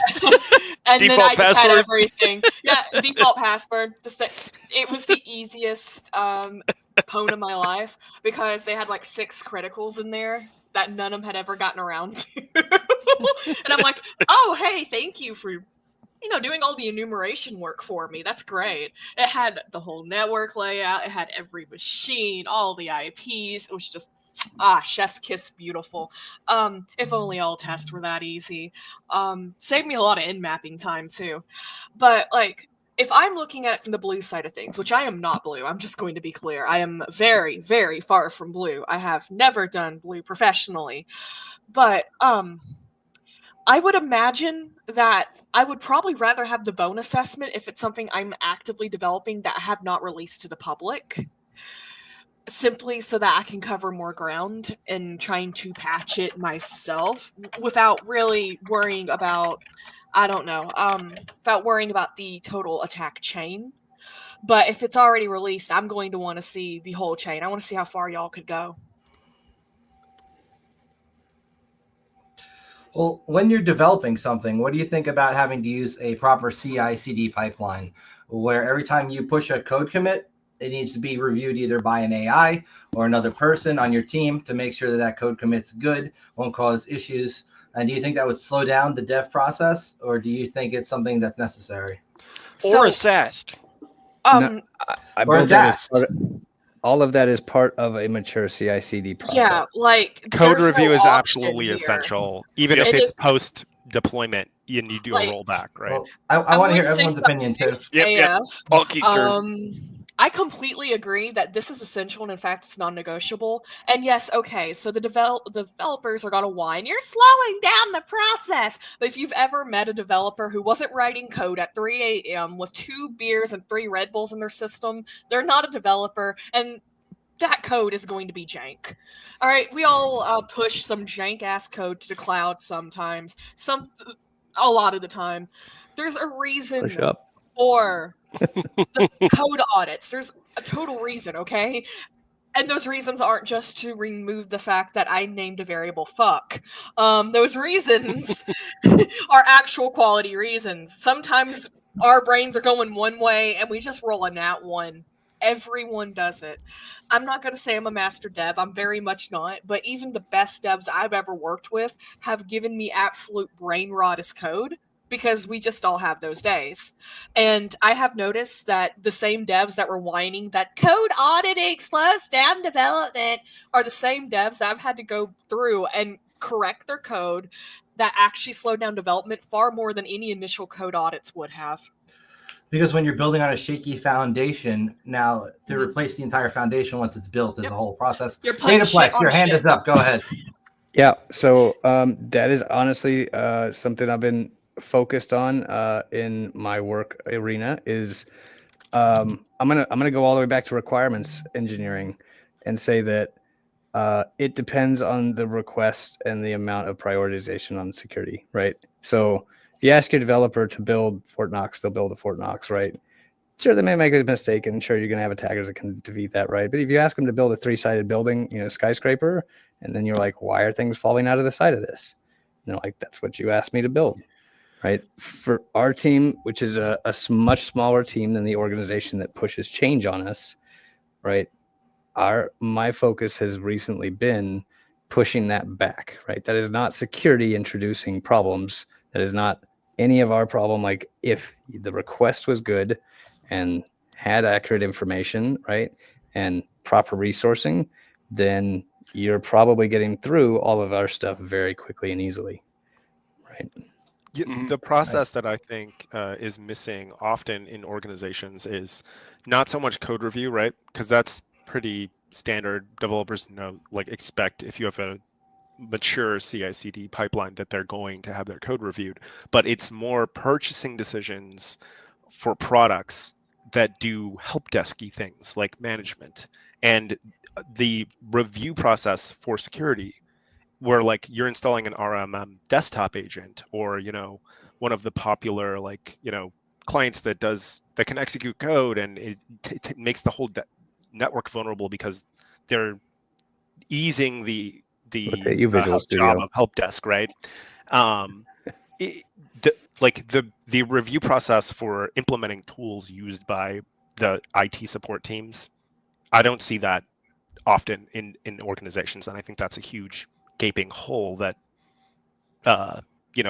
more organizations need to address through having a review process for those things and involving their IT security team in those decisions. When it comes to startup culture versus corporate culture, startup culture, you're almost always going to see devs who all have local admin. A lot of times they're running Windows boxes. Sometimes they're smart enough to be running Linux boxes, but regardless, they're going to have the ability to do whatever they want on their own box. How do you secure against one of them doing something monumentally stupid, like the guy who was running a Plex server on his own one that got popped that led to a major breach recently? It's if you are letting them run their own software, do you then have the right to tell them, hey, this shit that you're running on here is not okay? I mean, it's the one thing if it's your home box and we are doing a really shitty implementation of work from home. It's another thing if it's a corporate laptop and we're giving you admin rights and telling you this is the software you can use and what's whitelisted. But if you're a dev, you have the ability to install outside of said list because you're doing development, and then that getting abused. How do you balance that, guys? Well, I think this goes back to the question of should you do split tunnel or full tunnel VPNs, and because you would see that traffic, right? If someone's running a uTorrent instance in the background and it's running out of a split tunnel, the only way to detect that is with an agent on their machine. And if they're admin or running Linux, they probably either disabled it or there's not one available, right, for your. Yeah, but if I'm a big fan of split tunnel. If your agent's not reporting in, man, you're kicked out, man. You don't even. Yeah, you should lose service. That should be an automated rule. If your thing is not reported in for 48 hours, you revoke access. I agree. Yeah. Or even less than that, arguably. But even if it's not malicious, right? If it's just intentionally shadow IT. Using the Bradford dissolvable agent before allowing somebody on the network, as an example, being we need to check the software and security stack that is compliance with our bare minimum security compliance before you have access to the network. And we do that every time. Shit like that, I think, should be more commonplace, but it's not. Well, college I went to actually made the students do that, but exempted the teachers from it, which I thought was retarded. Using your work computer to mine Bitcoin? That I'm okay with. but oddly specific. It was called SETI at home. I don't know what y'all are talking about. Back to what Evelyn mentioned, doing code review. The other thing is the newer developers tend to use tools like AI to generate some code, right? Like AterChat, right? You're looking at this code and you're like, who made this? Why are you using 4 node libraries to do something very simple that is 4 lines of code? What is going on here? And it's you keep it to 4. That's amazing. It's not hurting anybody. Do I improve this? How do I reach this developer and say that you're overcomplicating this? You know what I mean? Code, bucko. I think there needs to be more. It comes down to communication between teams too. A lot of the time, the security team at a big organization does not directly interface with the developer. They're going to be talking to that developer's manager, who will then talk to the developer. It's very different than if you're in a smaller organization where you can be like, hey, Joe, what the fuck did you do? What are you doing with this code? You can't do that. You have to be write a professional email. Due to some recent auditing of your code, we've come to some conclusions about the way you are engaging in your coding practices, and corporatize it. And when you do that, you lose that ability to just tell the person, cut the shit and code straight, and don't rely on all this bullshit. It's one thing to be going on Stack Overflow, copying and pasting code like they used to. It's another thing to rely on AterChat and just describe what their task is and have it write code and then them have that submitted to production. And even when you try to do that communication, it can take weeks. So can I jump in on a couple of these? Yeah, go for it. Please. You're not going to stop the AI train, right? There's just too much stupid in the world to really take it on. So I think it's also a very young technology. Like in terms of comparing it to architecture, right? It's literally like we were nomadic and now we have mud huts, right? So where's it going to be in 10 years? Like you've got to give technology, just like, if we'd stopped and been like, what sucks is the 286. This is bullshit. It's never going to go anywhere. We're done, right? So that train's left the station. Strong change management. And the other thought that came into my mind was like, okay, if you do all this code review, I'm phishing your PR system, right? Rather than your email. Communication, collaboration, right? And impact radius. So I love the idea of almost geofencing my systems, right? It's hard. It was hard. It's easier now to do UCWB. Yeah, right. It's just like, okay, can I localize this down to like, if this change always comes from here, from this person, right? And now all of a sudden they're in Russia or China, right? Then we're shutting the whole process down, right? And the other part is for security teams. I'm trying to have a good analogy. I could sit there and watch the mechanic work on my car, and I can understand like generally if he fixed the car or not, right? But I also don't understand if he cut a cable that's gonna, eventually lead to a failure of a system, right? I can see the change, but can I evaluate it properly? I think getting in front of that change management process and pushing the responsibility of those things back to the introducer of change is how to get to scale. It's best effort, bro. You got to trust it. Approved. You're going to prod, buddy. The other thing I don't like about this from the review process, and I'll turn it back over after this, is, you're asking Bob to basically be like, wow, if I failed the code review, like, Alice just killed somebody in the company. And right. I think it also comes down to corporate culture. Like if you fail a code review, maybe you accidentally introduce a security vulnerability, that should be a learning experience. It shouldn't be, we're going to like reprimand you. It's like, it depends. If you're the 911 system, you're absolutely fired, right? It depends on the criticality. Understood that different environments, different shit, right? But I would still disagree with that though. Maybe to a degree. I mean, there are definitely use cases if you're coding in like a critical system and you're, like he's saying, it's the 911 system and you've introduced a critical vulnerability. Yeah, that could be a fireable offense, right?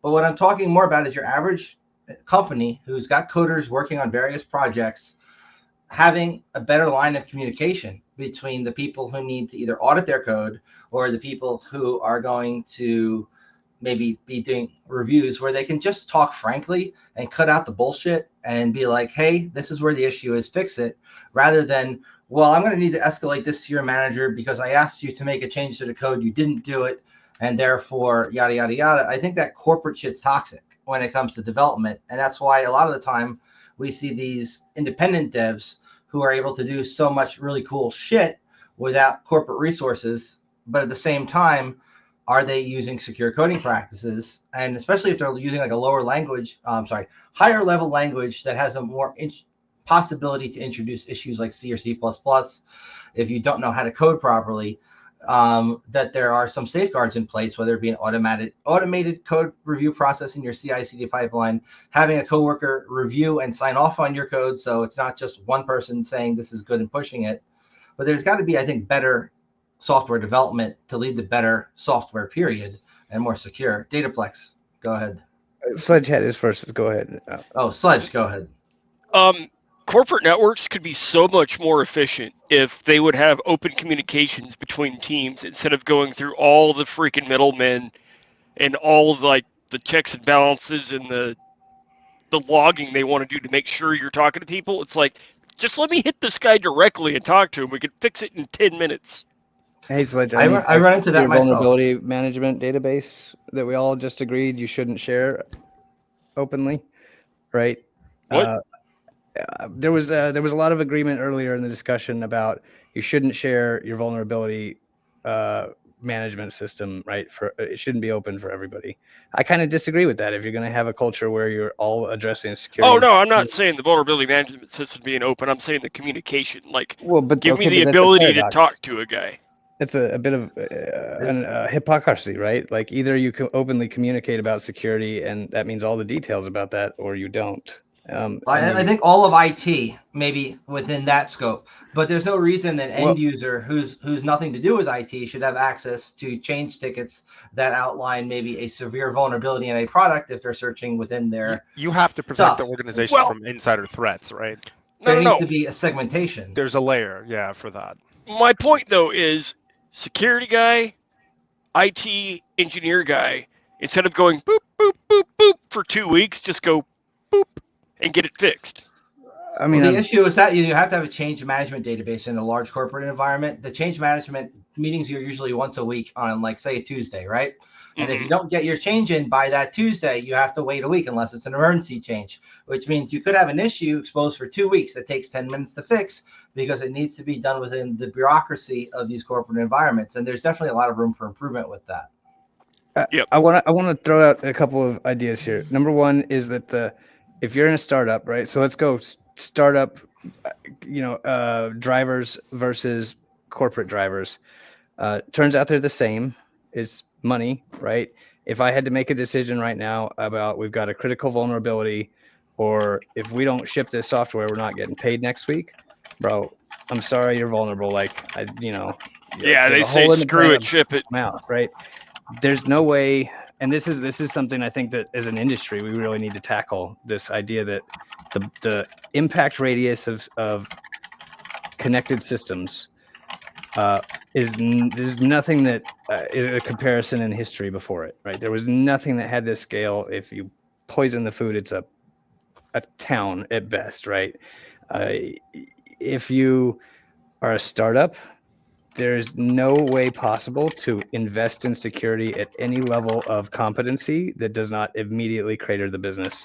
And so you've got to understand every one of them that's successful is driven on need to business first and security if they're successful, right? You don't secure unsuccessful projects. So we almost need to have a way to reduce that scope and connectivity. We've got cybersecurity insurance, bro. Write me a check. Making our rates go up, please stop. But I think there's techniques to take the burden off of the code review process and speed it up, right? And one of those could be to take the basic bolts, like a light version of what you're developing, right? And release it open source and have the community find, oh, this is a vulnerable framework. There's an issue here, right? And fix those problems and then incorporate that back into the dev process. The data doesn't show that that's true over time, right? Like XZ was there for 20 years, right? And then even SSH has had recent stuff outside of that was there. I'm not saying there are going to be exceptions to the rule, but it should take some of the burden and speed the process up, right? And it contributes to the community. It gives you a little bit of cred that you're developing this thing and you're releasing, public usable version, whatever it is, right? What's the fastest change management process y'all have ever seen that you would put in contention to allow this to happen? I can't speak to that. I've never been in an environment like this. I've never seen it be able to either move at the criticality of security or the pace of business. You choose one. It's one or the other. It's a balancing act. I was muted. So I have seen in some corporate environments the differentiation between what is considered a critical change control that will get fixed that night versus what's normally in your change control process, where you book out a time ahead of time, you ensure that there's a backup system and all that kind of stuff that goes into a change control and a rollback plan if something goes wrong, versus hey, there's a critical vulnerability in the Palos. It needs to be patched tonight. I don't care if what you push might break it. If you don't push it, we're vulnerable. It's like there's a different speed to when something's critical and actively exploited versus also something that's considered a 9.8 on the CVSS scale, but there's no active exploitation as far as like the KEV and other stuff.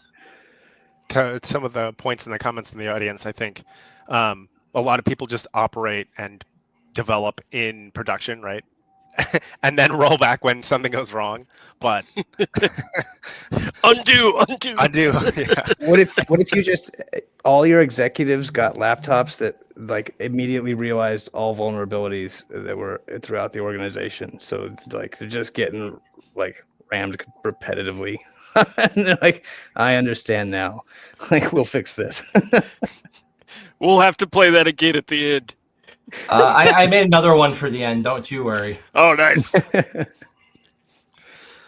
I do agree. Security needs to move at the speed of business, but unfortunately, some businesses move at the speed of government.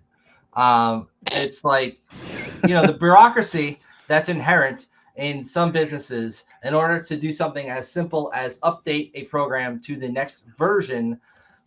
Look, I'm all for having a testing environment, doing it the right way.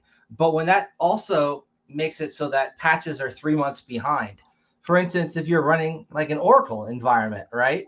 They put out their, I think 4 times a year, big update things. But a company that might be running that shit could be 9 months behind because they have a custom implementation and need to test all this shit before they roll to production so it doesn't break stuff. Well, I think having a good stage environment is absolutely critical, and security should be harking on the developer team to automate that process so that it's fast, right? Instead of a very manual, like piecemeal, takes 3 months type of thing. More like, hey, we push this change out, the automation test fails, we can't push this to production yet, we need to debug. And pushing that automation, sort of saying like, we need to speed this process and make sure that these certain processes are mature is absolutely essential. So you could also, there's also an argument to be made, like it falls on the C-suite. Do they want to spend a little bit of extra time in the development process to make sure security is built in? Or would they rather yeet it and get woken up at 3 in the morning with a disaster on their hands? Let's just be honest. They're going to follow their CIA triangle of priority, right? And security is not in that triangle. It's below it, usually. So we're just going to yeet it. Absolutely. Yeah. Right. Eat 'em Unless like you're Skittles. criticals, yeah. Just lucky enough to not have a call. Evelyn. Nope, I lost it. Yes. When it comes to all the stuff that we're talking, I know you're more of a red teamer and doing like DevSecOps, but what would be like your key takeaway from this, from all the stuff we've talked about? What do you think is kind of the most important thing if you're working for a company, if you're a security analyst or engineer, that is the takeaway from the shit we've been talking about? Business gonna do business things, dev gonna do dev things, hacker's gonna hack. Decide who you want to piss off. Government's going to government. Government's Can I gonna piss them all off? Yeah, you can piss them all off, but you're going to at least have to piss off one because you can't make everyone happy. So what you end up having to do is just play a very careful balancing act and try not to get caught in the crossfire. Keep your head down, arrows above you.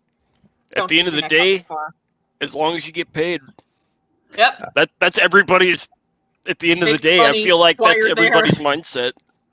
I like what like companies like Wiz are doing, right? Which is basically leveraging the economy of scale, but in the partnership aspect. So they, on the backside of their deployment of their product, right, also will say, I saw this pattern in this customer's environment. I can tell you the details, but I also noticed that this pattern is very similar to something you have, right? And they're going to proactively alert those that are, so the minimal impact. I like that methodology there. I'd be worried about NDAs at that point. Wiz is not cheap, mind you, compared to some of the other tools out there. I've demoed Wiz. I like what they do. It's just it's a little outside my budget. When it Yeah. comes to the tools that do this kind of shit, one thing I think is a bit fucked up, personally speaking, is companies like, say, BitSight or Security Scorecard that scan the entire internet without authorization. And then in order to see said findings, why they might have given your company an F, you need to pay for their service. Otherwise, when people want to do business with you, they just see a big F.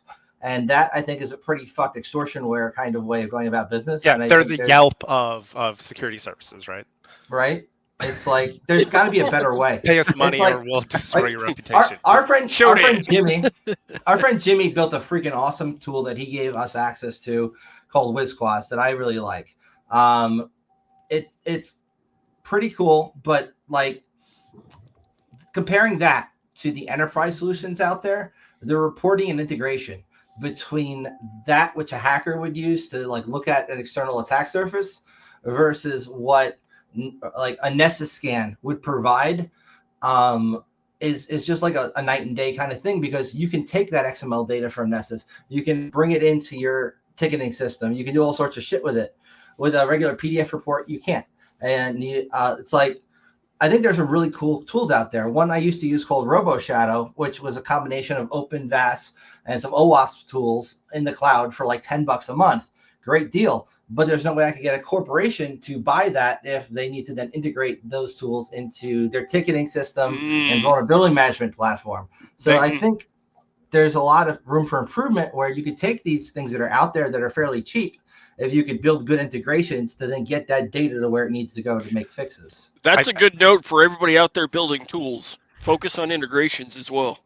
I think that a lot of businesses focus on products that have supportability, so they tend to shy away from unsupported open source tool sets in their chain because they need. And I think I wish there was more businesses sort of like Red Hat that took embraced the open source community and made it a supportable thing that businesses could.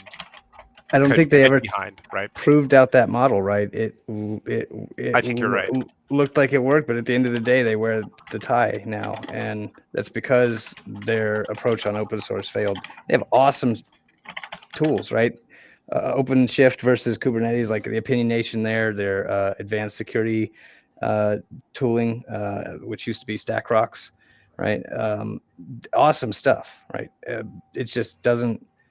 It wasn't able to sell, and that's kind of where I was going. Thank you for mentioning it. Was as a community, how would we support an initiative that does that at a cost that's efficient? And that is the entirety of like the effort. So a lot of businesses shift to like managed security services for that very reason, right? Right. Because they might not make the tool, but they can support it, and they have a tool, a chain to get back to if there's a really like deep problem. Huntress, I like Huntress for that reason, and especially in the small to medium business space. So, what's your opinion on guards? I've been seeing a lot of ads for it lately. I've not tried it or know anybody who has. I haven't seen it. Man, I haven't heard of Huntress in so long. The other thing that I'll say, I hate cybersecurity companies that are publicly traded. You're already at friction with your initial stated goal. Number two, a lot of companies are kind of a one-trick pony, right? They fail to pivot, and they end up in this merger and acquisition game. Palo, Cisco, right? Pick your poison, IBM, where it's unsustainable to do an integration which is effectively providing all the knowledge IP that you've mastered in order to produce this advancement, right? Integrations for a lot of companies equal a loss of their competitive advantage. So it's a friction in business that we have. Yeah, I can see that. Well, so how do you find a balance that's like a good balance between a non-publicly traded company that's still investing enough into their ability to keep up to date and can provide like adequate services for the kind of shit we're talking about? Like, how do you find such a company? Well, I'm going to use Huntress as a good example, or Black Hills Security is a good example, where they've intentionally chosen to moderate their growth in support of culture and longevity. It's very rare these days, but I want to say if their priorities are aligned with the business priorities of your organization, it should be a good symbiotic relationship, right? If they're out there to capitalize and they want to throw the biggest, baddest conference with lampshades on people's heads and stuff, like you're spending my money on what instead of my security? Yeah. So I think I've got that. I think there's something to be said about the, businesses sharing knowledge across, the industry has essentially been siloed and almost outlawed, right? That's why consultants are so big, right? Because they can come in from business to business and provide that shared sort of knowledge set of tools and techniques and, the business interoperability operations, like things that you know what I mean? And actually, with that point, we're planning on doing an episode with another friend of ours that is currently listening to talk about that. Perfect. Yeah, Perfect and we idea. might do it this week because his schedule doesn't line up with Mondays, but I think he would be an awesome guest, and we are pretty much free most weeknights when we're not doing other shit. So we're going to have him come on probably Wednesday and shoot the shit about that. So That'll That's a work. captured quote right there. Fight with honor and you will win. Thanks. Indeed. Like it. I So- forgot how to check back after I put the virtual background. Oh, there we go. Everybody go pick up your favorite 70-page SBOM report and read yourself to sleep tonight. You remember I'll get it on audiobook. Open You're putting angle the audience bracket. to sleep, make it on. Yeah, put it on Audible. that's what my CISO refers to as toilet reading. Like when I wrote him an AI policy. This is some toilet reading right here. I'll get back to you depending on my fiber intake. I don't like curly mustaches in my toilet at the time. This is a shitty report. Well, if it People wasn't get their best before, it is thinking done now. in there. Come up with their best ideas. So Jason makes a good point. Ultimately prevent downtime, right? So if you're looking at it from a CISO perspective and you have those, CIA triangle, confidentiality, integrity, and that's not it at all. Confidentiality, I forgot what the CIA triangle, availability. Integrity and is availability. Integrity, right. IAC. Availability, though, yeah, availability is a big one. I mean, if you're testing in production, that's affecting availability. That's a reason alone to get budget to have a test environment. I think it comes down to prioritization, right? Because for some organizations, like if your company's built on the trust you'd establish with your consumers, then availability may not be the best option, right? Confidentiality and integrity would be higher value. So if you're a platform producer versus a vendor or the 911 is an availability all the way, right? No shot. Healthcare becomes challenging because availability of some systems is critical while others should be shut off immediately. Mhm. Agreed. We have a question from the audience. Any advice on pen testing firewalls? First off, if they're exposing their management interface to the internet, they're already going to be having a bad time. Usually, if you're pen testing and they've set shit up right, you're not even going to know what the hell firewall they're running unless they're dumb enough to be exposing, say, the SSL VPN endpoint, which is running on the same hardware appliance to the internet, which then you could enumerate. SSL VPNs are a good thing to look at nowadays, in my opinion, because a lot of them have vulnerabilities and not everybody's up to date on patching. Nobody should, if you're running Fortinets too, they've had a bad week. Also, it comes down to a little bit of luck on when you're doing the pen test, because honestly, sometimes there's going to be some shit out that is like one day that people have not had time to push and patch against, whereas other times everything's going to be up to date, just depending on when you're doing the testing. I think And you should test firewalls like condoms from the inside.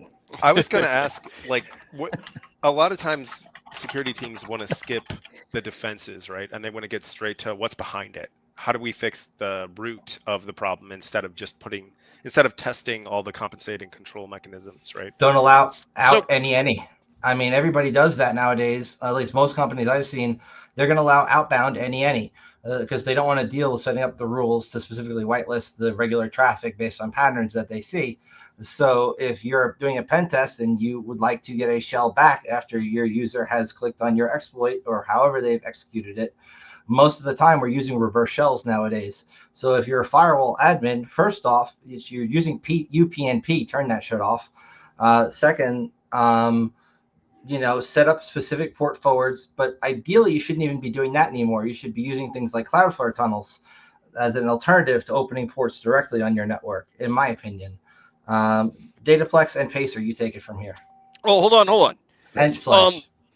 Sometimes if you see like the firewall on the external edge, you can get lucky with IKE scan, and every now and then you can actually do something with that. It's rare, but it happens. It's incredibly hard now to even iterate, right, or enumerate the footprint, right, the fingerprint of edge firewalls. I'd say that have better choice, like chance hitting an ODay or right pulling. Well, one of those maybe I guys out. misspoke. I think the IKE scanner is for VPNs. Yeah, I believe that's what it is. I think that the firewall assessment should be sort of a separate assessment of itself, right? And it should be analysis of the way it's configured and what capabilities it has and what bypasses it's vulnerable to, versus part of a product test, right? People try to loop that into, like, we're not turning off the firewall, you're testing the firewall, you're testing this app through the firewall, and it's like, well, you want a focused assessment, right? You want to focus on the end product that is the thing that they're protecting, right? And then the layers of security around it should be a separate focus, I believe. And I think that those things get convoluted sort of in testing often. And that's a problem, I think I see, because it creates a very unfocused sort of willy-nilly type of security test where it's like, well, the thing behind this is vulnerable to SQL injection, but I can't do the basic payloads because there's a signature for or 1 = 1. It's like, well, that's not security, right? I think that those should be separate focuses. And then you have to define, are we testing the firewall itself or the rules and trying to get past it? And again, to that point, I think you should be testing not only the capabilities of the product that they've implemented, but the configuration state which they have it in. Yep. You should do full stack testing as well. Molotov cocktail that firewall and see if it really, stops fire. There's always a bypass. There's always an encoding that you can use to like skip past it, or I mean, in my experience, I think that's it just takes time to step around firewalls, which you don't have unlimited time in assessments. But if you're a real attacker, right, you end up with an opportunity, a crime of opportunity. Oftentimes, you're waiting, and you get something right during an update window or an outage or whatever. But and that's why the industry is going towards resiliency. Sorry, let me finish that up. I was pointing at you, yeah. Yeah, so right, the industry right now is, because of cloud and automation and the speed of attacks, is talking about resiliency, right, and recoverability. And that's, I guess, ultimately, again, SBOM, like all this preventative or knowledge stuff, if I could just be like, damn, that sucked, that car, like I was driving my car and I hit a wall and I just got out and got into the next copy of it and just kept driving, right? Then I don't care if I blow up 100 cars because I have 101, right? And it's still effective. I wanted to elaborate on Pacer's point he made about given enough time, you can get past a firewall. So what do you think about segmentation tests and I forget what document it is, but they recommend using the specific nmap command for segmentation tests. Do we think that is an accurate standard to go by? So when I was working for a company, they had me doing PCI segmentation testing as a large part of my job. And I found fault with their methodology because they were having us VPN to the client site, which would establish a tunnel that essentially we defined the routes for, meaning that they were not the same routes that the client had on their network. And when I called that to their attention, I no longer had a job. But my advice in general is if you're going to be doing that, it should be from a device on-prem that has the same routes as the other devices on that network. Right. It should not, you should have an actual jump box that is, perhaps if you're trying to test where the user environment can get to, that is on the same VLAN, configured with the same DHCP server and scope, getting the same routes as your average Windows box. In fact, if it's a Windows network, just to alleviate any additional confusion between what a Linux host might get versus Linux, you should have a Windows box as well as a Linux box to test the routes. And you should literally just have them plugged into the same network segment as the users and same network segment as the servers to do it right. There are a lot of wrong ways to do it as well. And as far as specific Nmap commands, if we're just verifying connectivity, you can literally, you don't need any special commands. It's just you can use base Nmap commands like, do a SYN scan. It doesn't really matter what you do. We're just verifying that there's no connectivity between tunnel A and tunnel B. So it doesn't to your need to be point, special. I think often organizations will try to set you up in a stage environment, and you'll have findings that are only applicable if for access to the dev environment, because the dev environment is going to be poorly secured. It's not going to be as clean as production. And convincing companies that it's important to test production in the state that it's deployed in, and it should be resilient enough to deal with security testing, because you have real world attackers that are going to be doing the same thing, right, against your infrastructure. So saying like, oh, you could take it down, and treating it like a baby that is going to fall over at the slightest touch isn't Right. Like, we need to get our clients away from that. And I'm not sure of a good solution for that. Maybe someone else has a suggestion. Well, just a quick pivot back to the general vuln analysis stuff we were talking about before.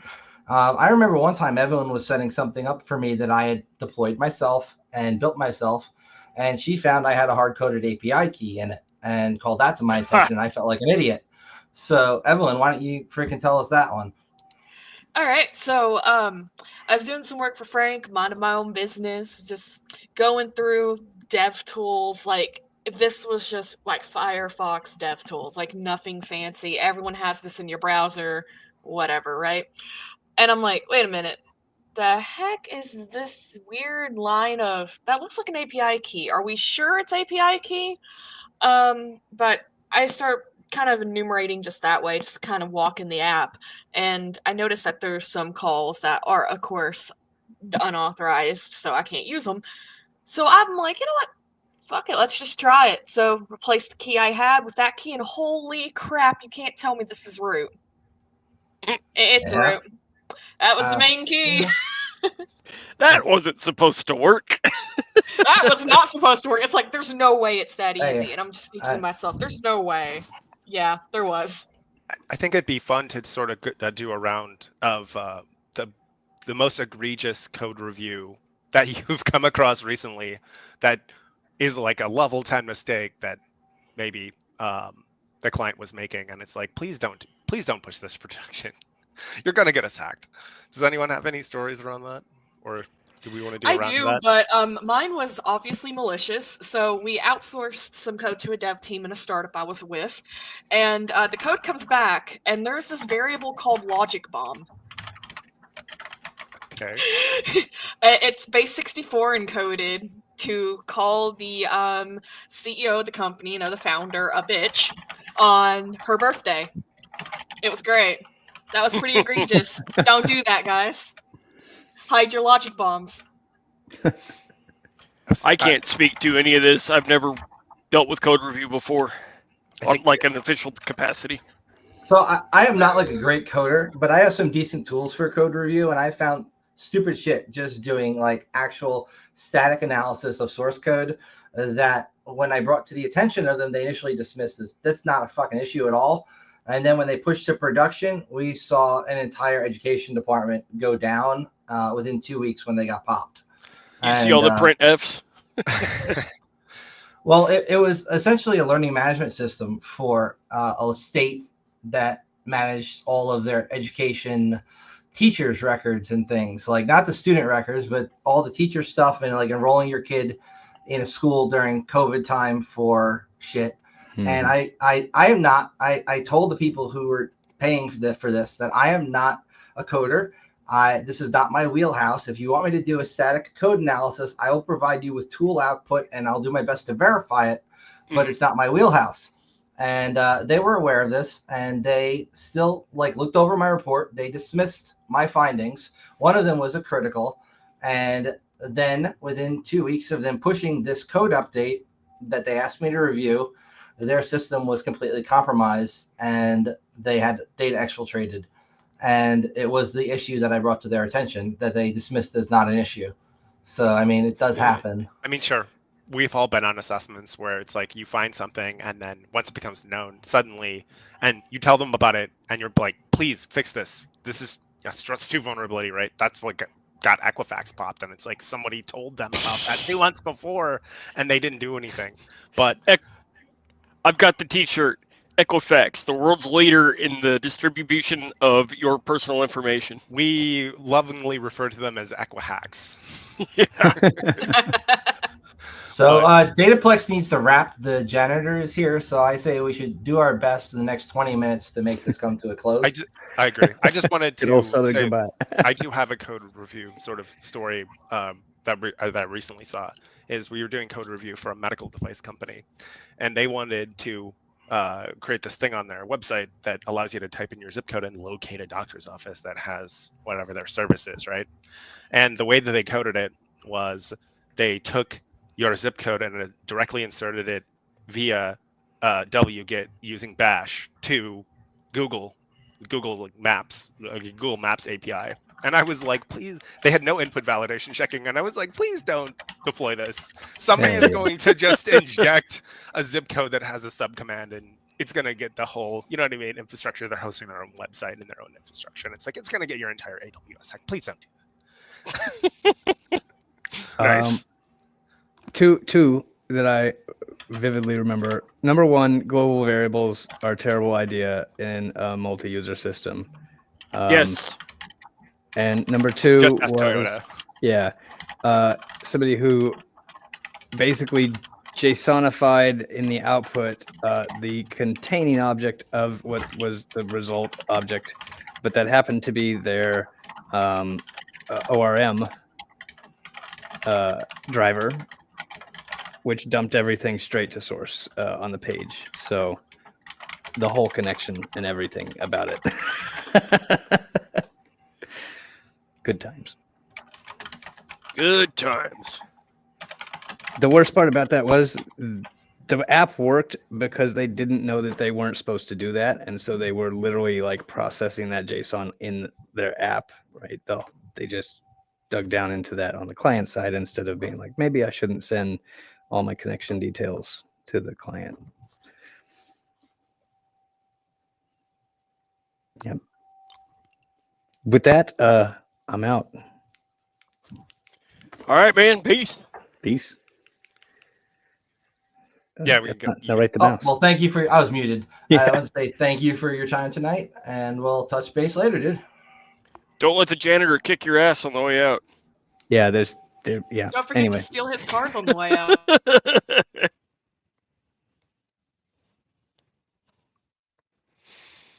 Oh boy, that was a quick 2 hours. Yeah, it goes fast when you're having fun, man. That's why Yeah. I say, like, these casts may be long, but we have fun, which is why we do this. We're not like ad supported. We're not making money off of this, and I don't want to change it to a more corporate feel so somebody can put it on their resume. I like what we're doing. I think we should keep doing it. And if anybody in the comments has feedback about anything that we should be changing with the cast, we're always happy to incorporate it. Or we're just so gonna laugh please, at in the you. comments, while we're still here for the next 5 to 10 minutes, give us some suggestions. What can we do better? What are we doing bad? Who should shut up more? Should it be me who shuts up more, or somebody else? Like, give us some feedback, man, so we can make it better, because that's what we want to do. We make it kick ass. Somebody tell us all to get a haircut. Yeah. I need a haircut, and I agree. Haircuts. Dude, this is out of control. Look, this is like Jufro to the extreme over here. And you just covered up with a hat. So Where's my Red Mesa hat? Wait a minute. Red Team Sinai, can you elaborate? That was at 9/11 a while ago. Then 21, all my code is a level 10 mistake. As far as the pen testing firewalls question, there's a entire course called Cracking the Perimeter from the people who put out Kali Linux Offensive Security. It specializes in that specific cracking firewalls, getting past the perimeter stuff. I know some tricks. I know some things that tend to work. But in general, I don't even have to deal with the firewall, because if I get a user to click an email and it runs a shell on their computer, and then I am catching that shell from my infrastructure, at no point, unless the firewall is going to maybe be decrypting SSL, which they should be doing, but a lot don't. And even if they do, there are ways around them being to figure out what's going on, like pretending, using a malleable C2 profile with Cobalt Strike, other things that are similar with different frameworks where you're disguising your shell better and not using what's just built in. There, you don't have to essentially deal with the firewall if you can compromise the user outside of that. Like a lot of places also are moving away from traditional VPNs to zero trust solutions. So even if you pop a user nowadays, you're only going to have access to what they have access to at that given time, and they might not be logged into what you want to get into. Cracking a corporate firewall nowadays, unless there is an actively exploited issue or they're dumb enough to be exposing the management interface and you've maybe got one to try to find and fuzz yourself, there's not much you're going to be able to do unless there's like a 0 day for it that you're privy to. Or if you have friends who maybe blab their mouths too loud at DEF CON telling you they found a 0 day and this is how to exploit it at the Circle Bar. Other than that, you're going to be mostly SOL with most corporate firewalls that are going to be up to date, unless they're dumb enough to expose the management interface to the internet, in which case it's a whole different ballgame. It's funny you mentioned Circle Bar. I've literally made that exact mistake. We all know that guy. Oh no. So many stories, it's not even funny. What's the heart one called? The Bleed? Love Bar? Oh, I can't remember.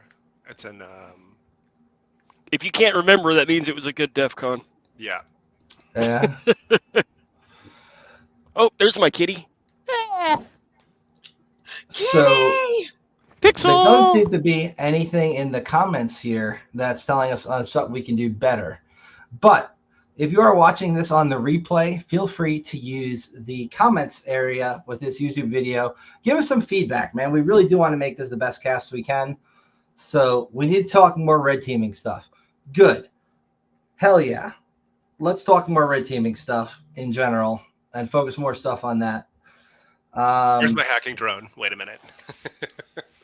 You think we could get what's his name? AZW on here, Sledge? Yeah. Well, Yeah. maybe. He was hesitant, but I think he agreed. All right. He's a pretty good internal pen tester, I'd argue. Could definitely shoot the shit and talk about good red. So boom is what is red team? So we have blue team and red team as general terminology. Wait, hold on. I'm going to get into the nuance. Penetration testing is not red teaming. And there's purple team, which is a combination of blue and red. Blue teamers are defenders. Red teams are attackers in general. But there's a lot of nuance with the term red team specifically, because a red team engagement specifically refers to a long-term engagement that there's no holds bar in terms of the rules and the scope. It's more like true threat actor emulation, whereas a pen test, you are limited by a scope that says what you can do and cannot do in a penetration test. You cannot go outside of scope, whether it be a physical penetration test where you're pen testing a building security or an actual security infosec, whatever the hell we want to call it, network penetration test. Whether that be, there's also internal and external penetration tests. So some people only want you to look at their stuff from the outside. Some people you're going to ship a jump box to, and you're going to pretend to be a user and act like a user. There's a lot of nuance in this. But in general, red team, when most people say, they're referring to attack. And blue team, when they refer to that, they mean defense. Yeah, red team is offensive. Blue team is the defense, right? And then they meet in the middle, where sometimes offensive security engineers will work with the blue team to sort of create a purple sort of team to like share knowledge and say like, these are the techniques that we're using. These are the things you should be on the lookout for. This is how you recognize these things in logs. That it requires a lot of cat herding to be able to make a red team work well with a blue team. Because a lot of the time, the red team guys may be very good at finding vulnerabilities, but not so great at explaining how to fix them. Yeah, so purple is more like who can not only find a vulnerability. I've heard a lot of clients come back with feedback like we need more people we need to hire more people who have a hands-on ability to work directly with the stakeholders and have these things that are identified fixed, right, as part of the engagement. And I'm finding that a lot more Well, recently. when me and Sledge work together, we do that. When somebody asks, like, hey, can you walk me through how my guys can fix these vulnerabilities? You know, sometimes it's included in the initial scope of the pen test, if that's what they tell us ahead of time. Other times they come back like, hey, we really need some help fixing some of these issues that you found, whether it be like locking down group policy so that you can't do the stupid any user can create 10 computer accounts thing and then get a computer that's in the default shit, which you can then use to run other tools, or just walking them through basics of fixing a web app that might have been written 20 years ago. Like I've done too.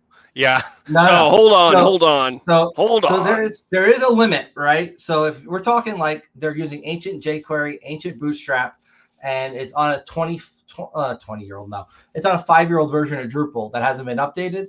There's a bit of nuance there between that should just be rebuilt versus we're going to walk you through step by step how to fix it, because there is a limit.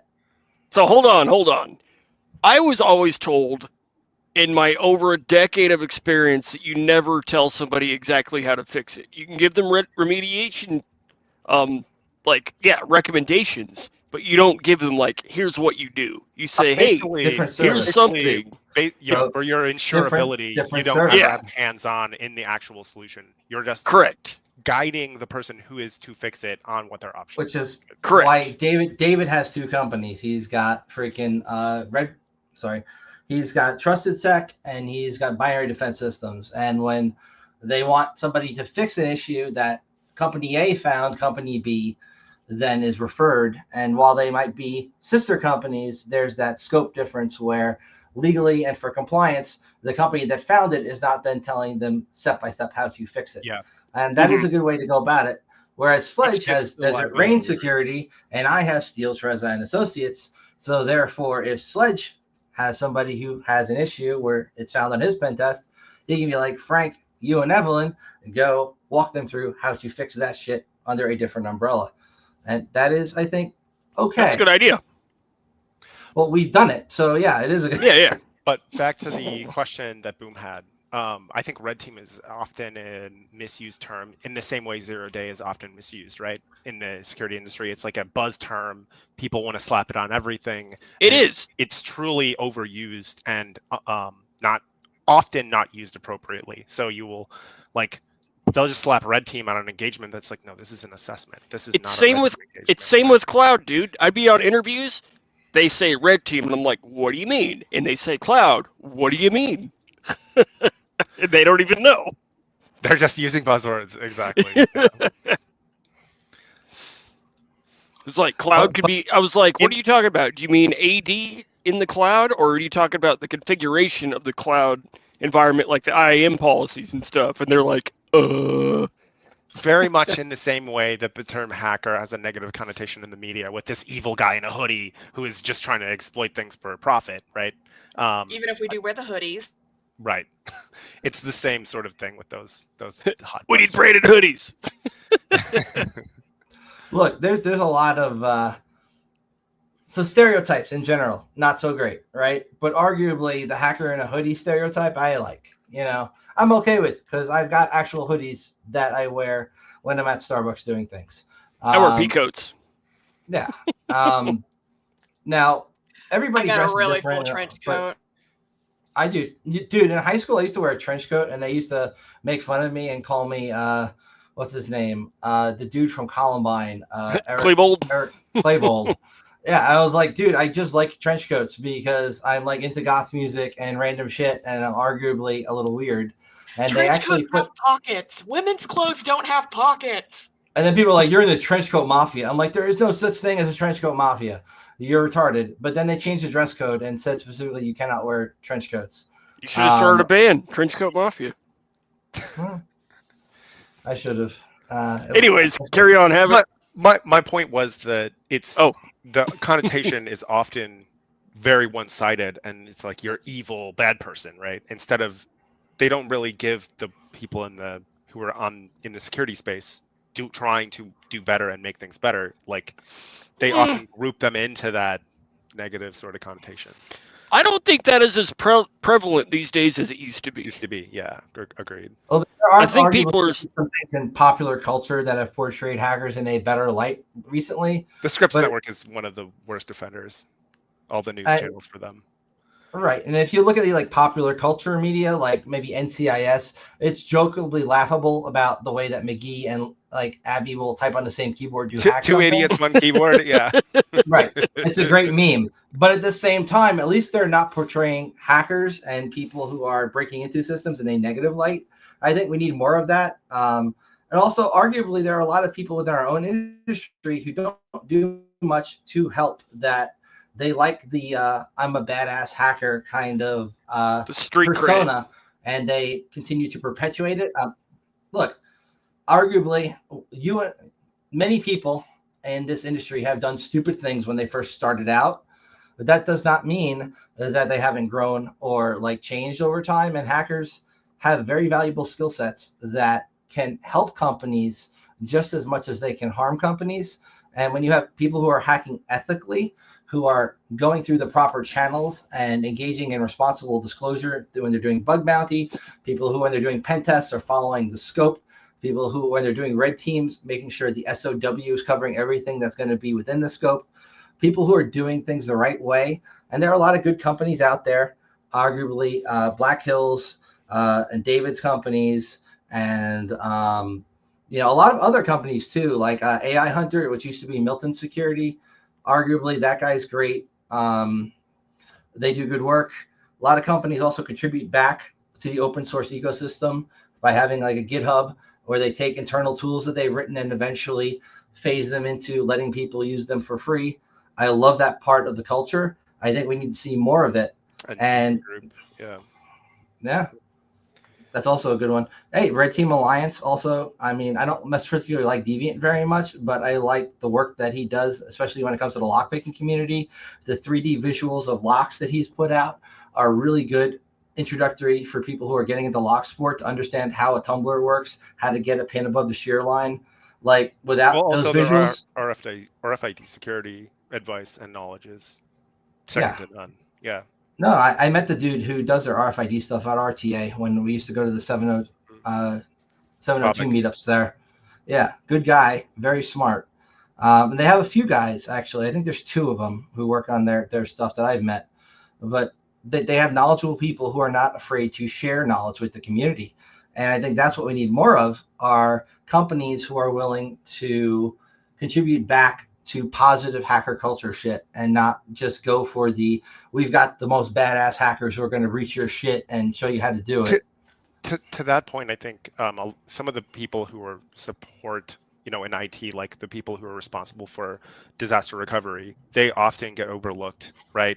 And unappreciated, but their role is so important. If Mr. Robot has taught us anything, it's like those people are ultimately important, and involving them in a security test of like, is our backup system resilient to a ransomware attack, or could it be sabotage, right? Those are things that I think are missing focus often in assessments, and we need to give credit where credit is due and sort of bring those people into the limelight and say your work is very important, and doing that makes the teams stronger, right? Sledge. There's also a good juxtaposition here to make, or a point to make here, between you could be the most badass hacker ever, but if you're the most antisocial motherfucker and you can't communicate with other people, you're never going to have a real job. So there's a balance there. Look, I'm fairly introverted naturally. I've gotten way better at getting out of my shell for longer periods of time, but then I need to go recharge my social batteries. I argue there's a lot of people like me who are very good at things like hacking, but maybe not so great at the social interaction part, and that can be a learned skill. Feel called out. Yeah. Maybe there's more that could also be done in helping those people who are maybe socially awkward get better at their communication so that they can land better jobs, get better work, and just get along better with people. Maybe there should be stuff on training platforms outside of your typical social engineering shit for just general interpersonal skills. I usually say just go to a conference, make a friend, and find a friend that's an extrovert, and learn from them. You're my extrovert friend, and Yeah. you and I, we had lots of people bang your cock at DEF CON, and that was lots of fun. But arguably, I still needed to go back to my hotel room after that and recharge for like 3 hours. Yeah, me too. It literally just drained the shit out of me just being around people for that long, especially that many people. Anyhow, Toastmasters also great resource if you've not heard of it. They have free meetings all across the nation. You can go practice giving a speech in front of people, get feedback on it. Really cool free org to go join and maybe even support. They helped me. Also, if you want to practice giving a speech, do it on here. Yeah, I mean, if you got a talk you want to give at a conference and you're not sure how it's going to go, feel free to hit us up. We'd be happy to either give you a private, like you show us your talk and we give you feedback, or you can even go online with us. We don't give a shit. We're happy to give feedback. I think between Sledge and I, we've probably watched more InfoSec talks than pretty much any other person alive. Adrian Crenshaw, shout out. Dude, I fell asleep to Adrian Crenshaw's channel, and oftentimes would wake up in the middle of the night and get really into a talk and then be exhausted at work the next day. I've watched almost every video on that channel. When I look at my YouTube metrics, I go through it like between Def Conference, Adrian Crenshaw, SecurityTube, and a variety of other channels. I have literally wasted probably arguably at least 10 years of my life watching YouTube videos about sounds about shit. Right. Yep. I've had to enable like the check that so it doesn't autoplay after you fall asleep and then tell you you've watched, because then you lose track of which ones I've actually watched, right? It's like shit. Yeah. I wanted to see that one. I slipped through it. Right. Yeah. There's a little thing you can configure that double checks, like, oh, you're there. Sort of like the Netflix, are you still watching the screen? Yeah. And also, there's what Jessica's saying there. I want to address what she's saying. Go. The thing about going to these hacker things is I was the same way. I was extremely introverted my first time, and somebody showed me the fact that you can just walk up to anybody and ask them anything, be like, what kind of dog do you have? Or just some dumb, stupid question. And most people there are willing to talk to you. So don't be afraid. Yeah, ask them their password reset questions too. That's they'll take it as a joke, and then boom, you got a conversation starter. Or just do like me and get adopted by Sledge at DEF CON. Find an introvert and just follow them around like a lost puppy. I'll introduce you to everybody. Just Sledge, huh? There, Alki. I see how it is. Hey, Sledge introduced me to you, and then I ended up following you around, and I annoyed him, so it worked. I was busy. Does anyone remember the Booze phone, where you could just call up and wherever you were, you describe your location at DEF CON and someone comes to the cart and gives you a beer? Like, what happened to that? DEF CON culture has changed a lot. We can't do the beer thing anymore. The LVCC. Check this out. If you're running a DEF CON community, which is what they used to be called like villages, right? If you're running a village and somebody wants to donate money to your village, the LVCC gets a 25% cut of that. Go. Yeah, pretty fucked up, right? Go find them on the monorail. Arguably, there's a lot of cool things about doing it at the LVCC, but I also don't like that on the doors it says just by entering the premises you consent to having your biometrics enrolled for security reasons and all that fun shit, that they're looking at you on camera, building a facial rec profile of you and tracking where you're going in there. Like, arguably, that's not something I'm a fan of. Well, I'm sure all the other hotels are doing it anyways. Do we have any, to that point, do we have any comments for the feds watching? No. We would acknowledge that. Remember, if you subscribe to the Only Pwns, you will get a free Peg of Fed t-shirt. I'm kidding. But remember, registration is disabled until March as we scale our service. Right, and you'll have to hack your way in because we don't just allow memberships to everyone. Oh, we're doing the, what's it called? Have I been pwned? Early hack the box. You have to figure out hack the box. knock. Thank you. Hack the box. I remember that challenge. That was fun. I cheated on that challenge, honestly. I found a YouTube video that walked me through how to do it. Everyone did. Arguably. I'm sure some people figured it out on their own. The obscure like Reddit people posts. made the video. Yeah. I'm not even going to say it. Well, I could say it. I actually found something on the darknet or on Tor. Some guy had a post with all the flags for a bunch of boxes. Like, I don't know, when Hack the Box was brand new. And a bunch of people were using that.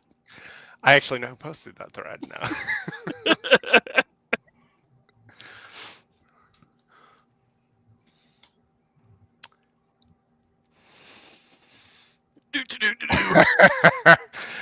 No comment. Okay. All right. Do we want to roll the VPN video and close out? Yes, we do. Okay. Sledge, anything else you want to say before you go pee? Nope, that's it. Other than just signing off. If you're ready to hit the button. Protect your All right, IP, guys. I'm going to send you a Steel Trezza branded bottle of Poland spring water so you can just use that after you drink the water in the future. Yeah. Oh, you want to protect your precious data from the prying eyes of your ISP, the NSA, and your nosy neighbor? Well, good luck with that. But if you insist on not being a sheep, roll your own fucking VPN is the way to go. First, go buy a VPS. Don't worry, it's not like you're renting a server to host your illicit activities. Or are you? Then, install WireGuard. It's like setting up a secret underground bunker for your internet traffic, but without the risk of being raided by the feds. And the best part? You get to deal with all the fun of configuring your own VPN. Who needs user-friendly interfaces when you can spend hours debugging config files? Just generate some keys, set up your server and clients, and voila! You'll be encrypting your traffic like a pro. Or, you know, like a script kiddie trying to hide their torrenting habits. So why pay for some overpriced VPN service that's just going to sell your data anyway? Roll your own fucking VPN. It's like DIY for your digital paranoia. Trust me, it's a blast. You'll be the envy of all your friends who are still using public Wi-Fi without a VPN. Losers, roll your own fucking VPN. Secure. Fast. Pain in the ass. I love it. Remember, guys, roll your own VPN. It's available. Somebody should register it before we don't. How much is it? Quick, somebody do it. Quick, somebody register that like now. No. If CrowdStrike were here, he would do it for us. Anyhow, so that is it, everybody. Thank you for joining us. Please give us feedback, comments, so that we can make this even better. We appreciate all of you who tune in and watch this each week. You guys are the real MVPs, because otherwise it's us just screaming into a void. And I'm hitting the end stream button. The ether. Goodbye. Oh, I got to set an Peace. outro video. Let's go with Ferris Bueller. Well, Ferris Bueller's good in general.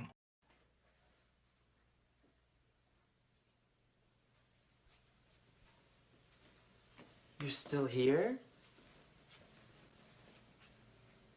It's over. Go home.